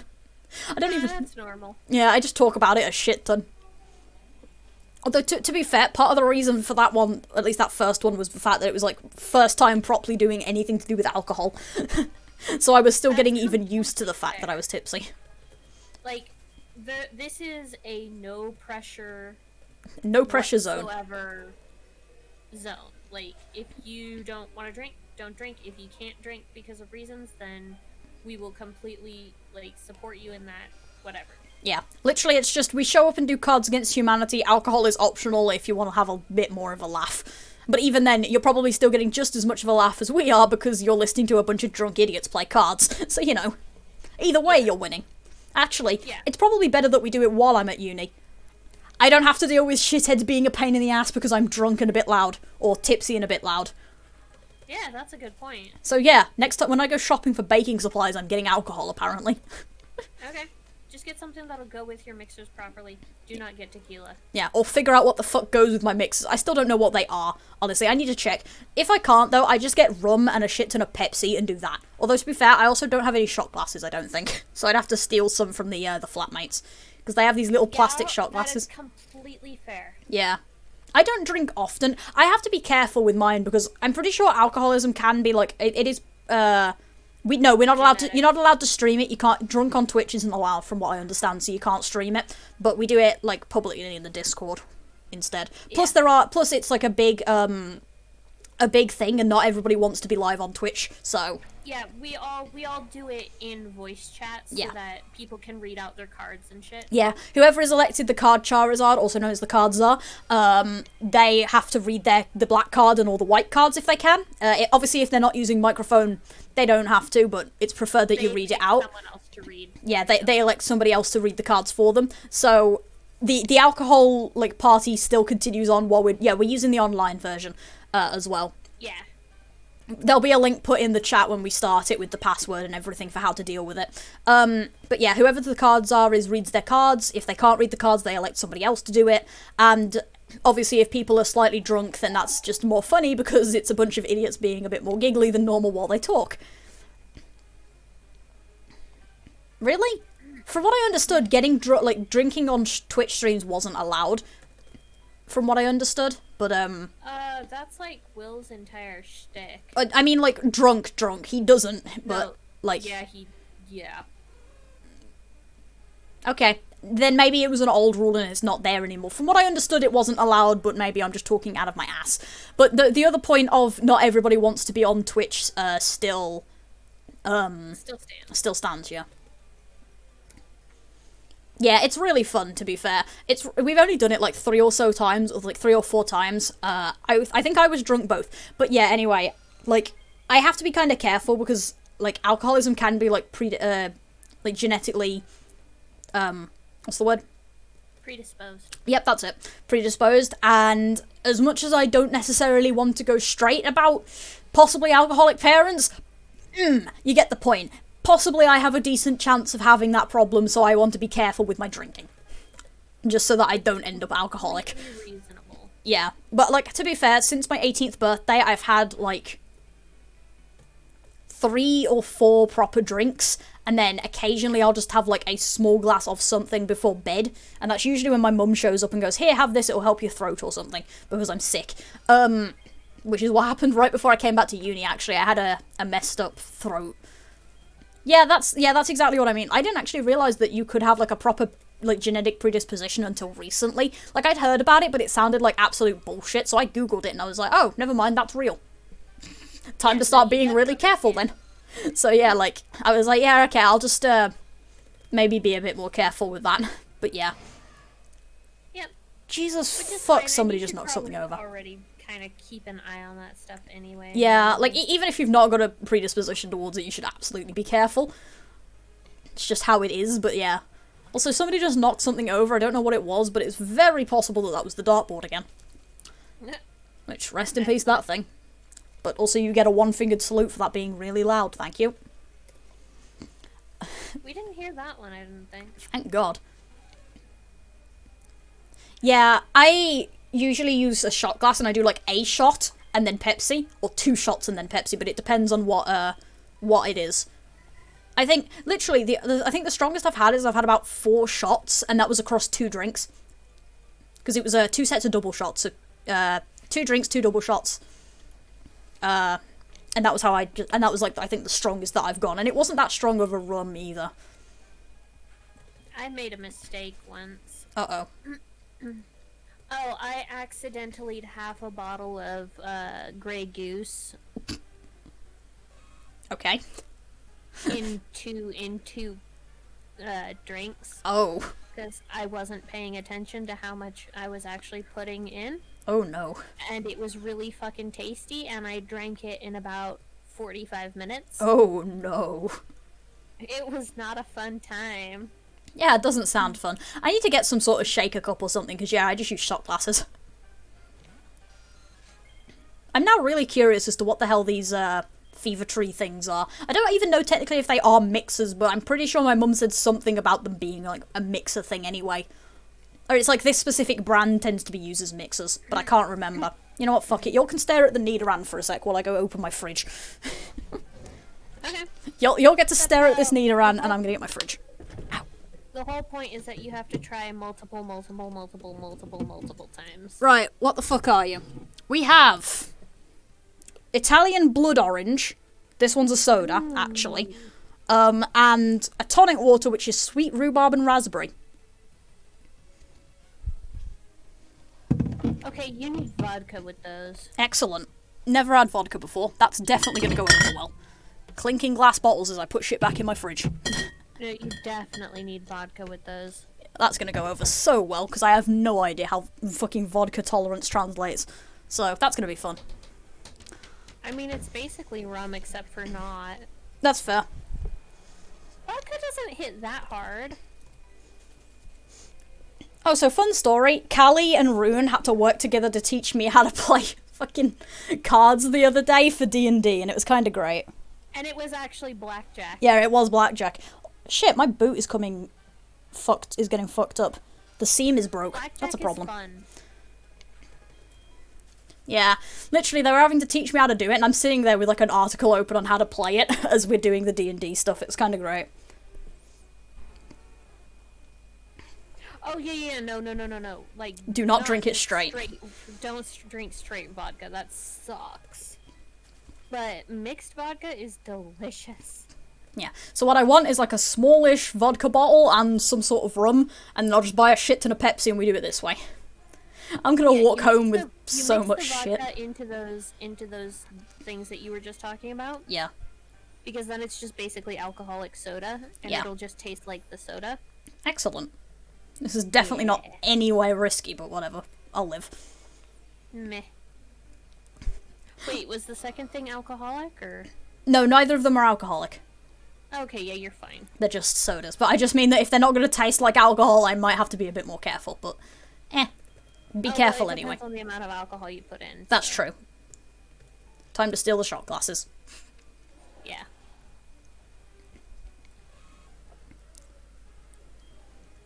How the fuck has it been like nearly 2 hours already?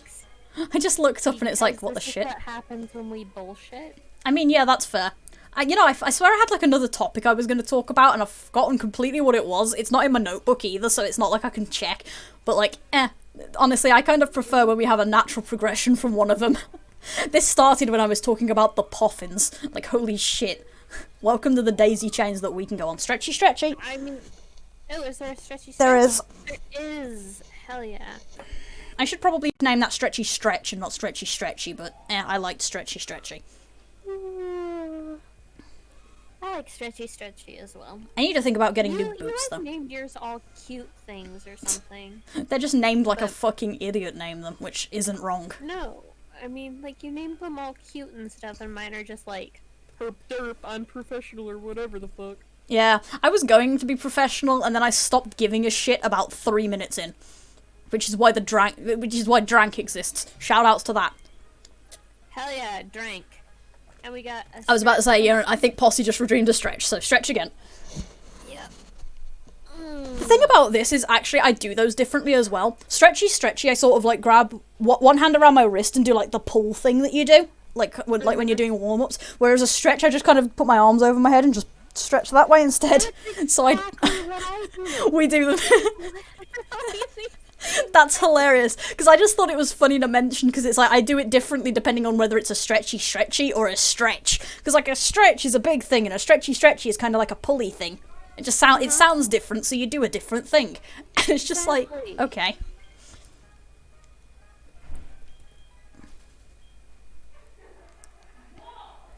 They're being so loud. I'm so sorry. I actually heard that one. Yeah, I'm really sorry to anybody who's picking up on anything that's coming through my microphones right now.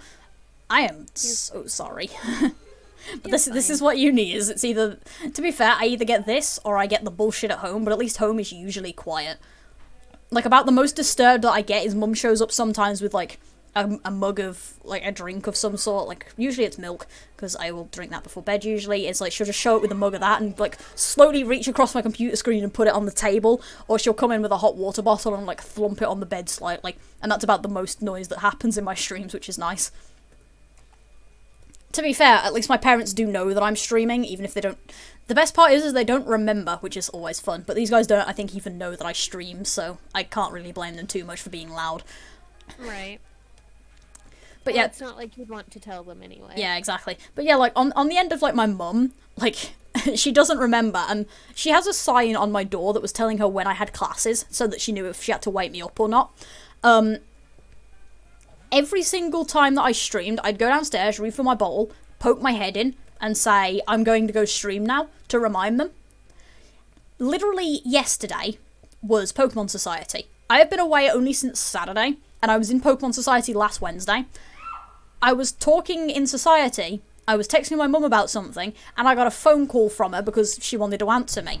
And I'm like, I'm in Society, and we had this conversation, and she settles down, ready for the normal, like, long, oh, how you doing, how you been, sort of update conversation that usually lasts about an hour and a half. Uh-huh. And then I was like, well, I'm in Society in a minute, and she immediately stopped. Like, immediately, she was like, oh, sorry, I'd forgotten about that, and I'm like, I have been gone less than a week. I was in Society a week ago. How would you forget? And yeah, there was a bit of a shout there. That was great. But yeah, it's kind of a train wreck, but the options are either that or this. And as much, you're going to be getting to listen to this quite a bit, because I'm going to be here, again, until about June, probably. So, you know, good couple months of just bullshit happening, but it's not too loud, so it's good enough.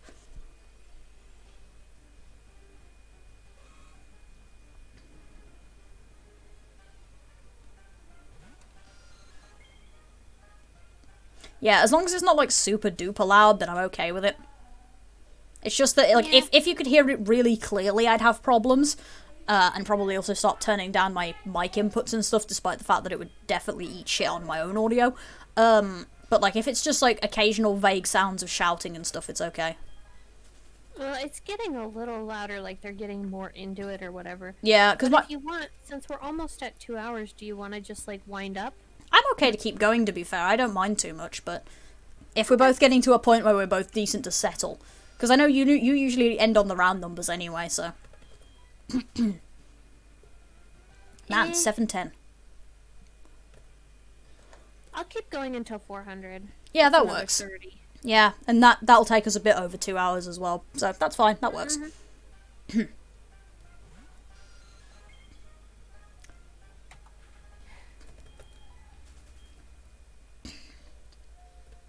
Yay, we get pats from Meme Marine. Woo, pats.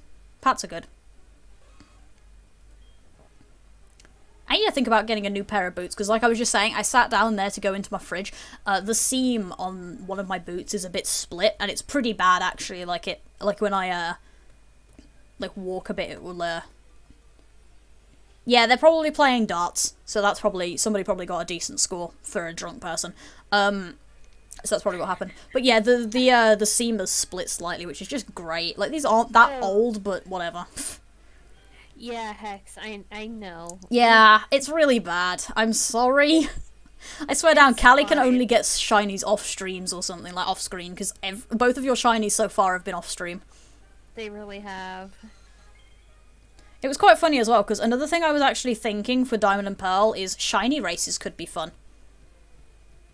Yes. Because, like, usually the thing is, though, is usually how people do those is they put both the feeds on the same screen because they're, like, in the same place. Obviously, we can't do that. So we'd have to do something fancy to try and get the to do it that way, or we just do it like this basically and just have it the same setup. But yeah, like doing shiny races could be fun. We'd have to make sure both of us have like the shiny charm, do it the same method and stuff, so neither of us has an advantage over the other. It'd also be that sounds fun. Yeah, it'd also be interesting though, because obviously like there's a decent chance that you don't get anything during a stream, which is like odd. Because there used to be something like back when we did it with like X and Y when you did shiny races, you'd do it in like the park or whatever, and you'd get loads.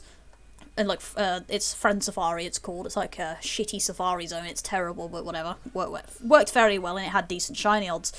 So yeah, like there's a decent chance of us going a full stream with neither of us getting anything, which would be interesting. I mean, how is that different from what we're currently doing? Well, yeah, true, but it'd have better odds. So Okay. it'd have better odds, so it's actually less likely that we go a full stream with us just bullshitting and nothing happening. And that's the other reason I didn't want to open my window. There's also drunk people outside. Hooray! We love this. It's quite possible that it is the same drunk people from my flat and they've just left, because they're not currently like making any noise in my flat, so who knows. I don't know, I used to make a lot of memes for Pokemon Society though, although to be fair they've been doing the opposite recently and making memes for me because they keep playing the fucking Cantina Band. Did you see the ones I posted yesterday? I did, they Yeah. were wonderful. Playing Cantina Band for 1,000 times, it's just me next to them doing this, like it's a fucking nightmare. One of them is a Tony Stark rolling his eyes clip with my name edited over it, going, realising that she agreed to move in with one of the people who keeps playing the Cantina Band. It's like, yeah, I did. I did this to myself if I keep hearing that fucking song. That doesn't make the murder any less justifiable. Yeah. It's like, I'll still be very upset about it, it's just knowing that I did it to myself doesn't change anything here.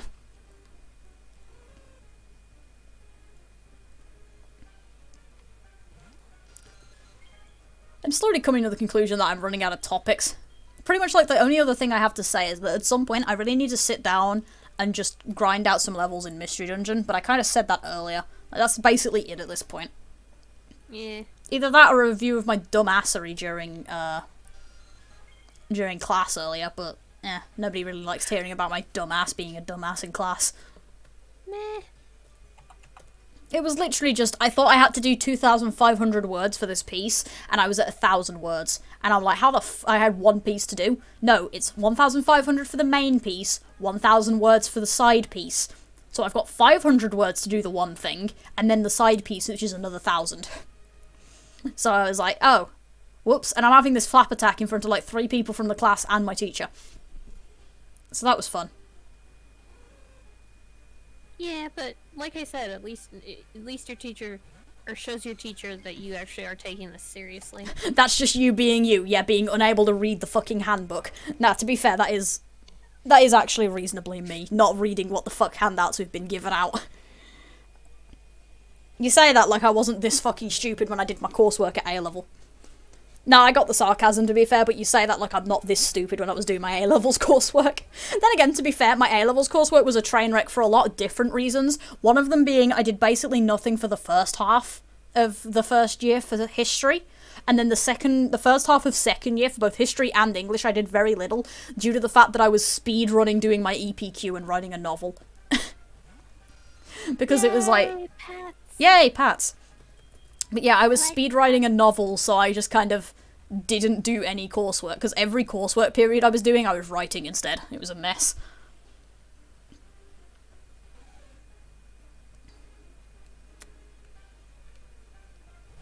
I just realised another thing about doing my grinding for Mystery Dungeon off-stream. I can use my the speed up button on this totally legitimate console, and I can do the grinding a bit faster. Yeah, that's a good point. Now, to be fair, the EPQ wasn't actually a problem. The problem I had with the EPQ, yeah, let's not get started on this full rant again, but the problem I had with the EPQ was the fact that I was like, I know what I'm doing and I know what I want to do, let me do it, and the teacher was like, no. And that was the entire problem that I had with that fucking course. I mean, I'm perfectly happy to keep ranting about it, but maybe we should save that for a different stream. Because I could probably get through a full 2 hours bitching about that course. Possibly. I mean, I got 2 years of bitching to cover, so, you know, Or 2 years of chatting about it in some cases, because some of it was decent. There's just also plenty of bitching. I'm really tempted to go back and grind a whole bunch in Final Fantasy 15, just so that I can go through and play the game on stream while being ridiculously overpowered. That would be fun. Who doesn't love being overpowered? Oh, Nobody. fuck's sake. You know what I just realised? You know how I've been really hype about I'm going to be picking up a parcel tomorrow, and hopefully I'll be picking up 2 of them at the same time, right? So something else I just remembered, it might not be my hard drive that was delivered.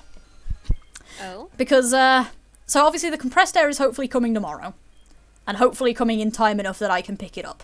But the thing is I've had one other thing ordered and delivered, which was my really big-ass micro SD that I'm going to put in my Switch for when Pokemon Snap comes out. Oh, yeah. And that was ordered when I was at home. It came to my house, and my parents were like, we can send it up to you. So possibly, they shoved that in the mail, and that's what's arrived. No, I've got Final Fantasy 15 on PS4 Posse. Like, possibly it's my EPQ. I looked over at the chat when I said that, so that's where that sentence came from. Possibly it's the hard drive, and I hope it's the hard drive, because I like backing things up, and I'm running out of space on the shitty USB that I've been using to do that. Because, yeah, I was using a USB and deal with it. So it's like, it'd be nice if it's my hard drive, but also, yeah, if it's my SD card, then, I mean, at least I've got that ready for the end of the month, so that I can do Pokemon Snap. And I still need to sit down and order that fucking game, but I need to get my SD card first. Like, I need the SD card so I can put the digital download onto the SD card so I can play the game. And it's a massive SD card as well, that's the best part. It's like 128. I'm like, I'm not gonna need this for a Switch, but whatever. Might as well have way too much storage space. Too much is better than too little. It is indeed the USB, as in the one I was carting around at school and using to write fanfiction. It's that one. I need to clean it out at some point, because it has got so much shit on it. Because I have multiple, like, backups of things, and, like, versions of the same document, just in different formats and stuff, and it's like, I need to fucking clean this. But also the problem is I'm pretty sure that, no, wait, actually, I have a full backup of the USB from, like, a little while ago on my computer. And the thing that's really great about that, though, is the fact that it means that, because there's a couple of story documents that are on that USB that have not been touched since I put them on my computer. So, you know, I could just completely purge everything on that USB, if I wanted to. It's effort, though, so. For fuck's sake. For fuck's sake? Yeah, you just reminded me. Yeah? I was gonna work on a fic today. Well, you can always do that later. Meh. You don't want to, do you? I don't. I need to sit down and post my fucking shifter AU. That's what I need to do. And like a bunch of other things, but definitely that at least. I'll do it. Right, what am I doing tomorrow? Shower, laundry, pick up stuff, go shopping, come back, hang all laundry to dry. I've got to decide whether I want to go out at 4 o'clock to meet the BSL community, which I actually don't know where that's happening. Thinking about it, I don't know where that meeting's going on, which is just great. I think it's just outside of the hub, so it's right by the shopping area. And if I do go out, long story, I'll post it at some point, and that will pretty much summarize some of it. But I accidentally got dragged into Marvel. I have 4 ideas pending right now, plus the shifter AU, and it's a mess. Wait, no, 5. Shifter at you, but I'm not sorry. 5 question mark? Yeah, no, you don't be sorry. It's great. 5 question mark. There might be more I'm forgetting. But yeah, so depending on if I go to that or not, obviously there's that. But I'm gonna be leaving that at, like so I can get home for 6 anyway, assuming Oxy is streaming. Because nothing is making me miss Ace Attorney. Not even God himself showing up. So there's that. But depending on when my delivery happens, because depending on what my delivery happens, whenever my delivery happens is going to be the thing that defines when I go out to do my laundry and shit, is the problem. So if it comes too late, then I'm going to have problems. Go ahead. People who can shift into animal forms. Yeah, they're kind of great, and there's a lot of them in Marvel, from what I've seen. They're really good, actually. I like them. Yeah, Ace Attorney. Oxy is still streaming that. It has been more than a year. It's coming up on fucking 2 this September. It's still going. I need to get down to streaming my copy of Ace Attorney at some point, but I'm lazy and have shit to do, and my voice doesn't like me talking for that long, so I'll get round to it. But yeah, anyway, depending on when my delivery comes in, we'll literally have to manage everything else to do with the, like the laundry and the shopping and stuff, and if it comes too late, then I've got problems, obviously, because it takes an hour to do the laundry. So, if it comes too late, then I'm not going to have time to do it, and thus have to do Saturday instead. But yeah, I could do some coursework tomorrow, probably, depending on how everything else comes along. So that's good.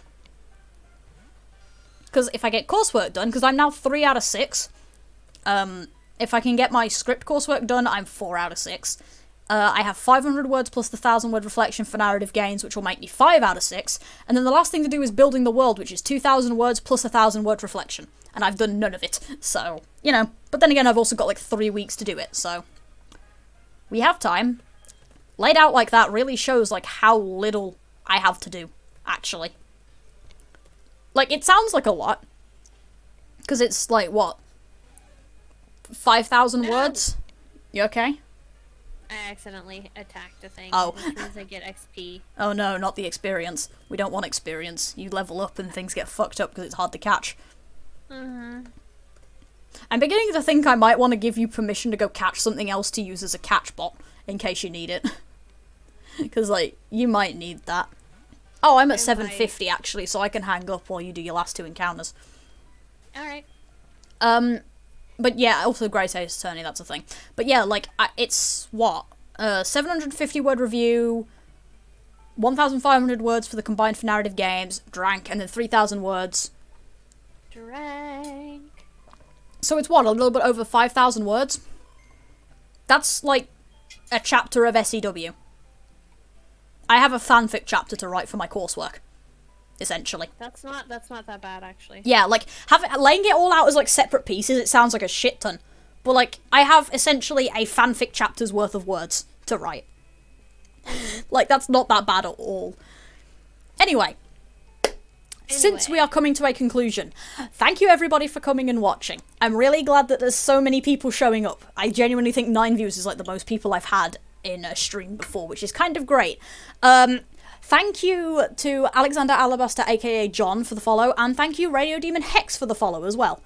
It's nice to have you here, and hopefully you'll be showing up more in the future. I will, hopefully, as long as everything goes well, be streaming on Saturday as well, where I will be playing some Pokemon Mystery Dungeon Blue Rescue Team. The schedule's in the description because that has changed now. I'll be streaming earlier in the day. It'll be about 4 PM my time, so figure that out yourself, but timetable is now different just so you can use that. Mimicking Pics. Thank you everyone so much for coming and joining us. I appreciate it. I had a lot of fun with you all. Thank you Alexander Alabaster for the follow. Thank you Atix for the follow. I kind of went through my stream schedule and what's going on earlier, but in case you weren't around, we're back to doing chill streams on Fridays again. And once again, we're still going to be doing this with picks, and then Mondays and Tuesdays are whatever the fuck I feel like. So, yeah. We have brilliant scheduling, and no, it's Saturday. Saturday will be, it's the same scheduling that it will be normally, so it will be Tuesday shield hunting, Thursday will be SoulSilver, and then Saturday will be the Mystery Dungeon stuff, and it will continue like that up until September, when I will be having a new class schedule, and then have to revamp everything depending on that schedule. Right. Because if that schedule has, because it shouldn't have any classes that are like late enough that I can't stream. There won't be any 8 PMs as far as I can tell, and there won't be any Saturday, obviously. But if I have classes on Wednesdays or Fridays in the morning, then I'll have to change about my streaming schedule for the Tuesday/Thursday things, because I need sleep more than I need to stream, no offense. But I have classes, guys. I can't just, like, stream and then stream until, like, 10 PM, go to bed at, like, 11, and then wake up at, like, 6 in the morning to go to class. It'll be difficult. But that's 7 entire hours of sleep. Have you met me? I'm not functional on 7 hours of sleep. I'm not functional generally, really, but 7 hours is definitely not good. That's fair. And also relatable. Yeah. Anyway. Thanks again, you guys. I hope to see you all later.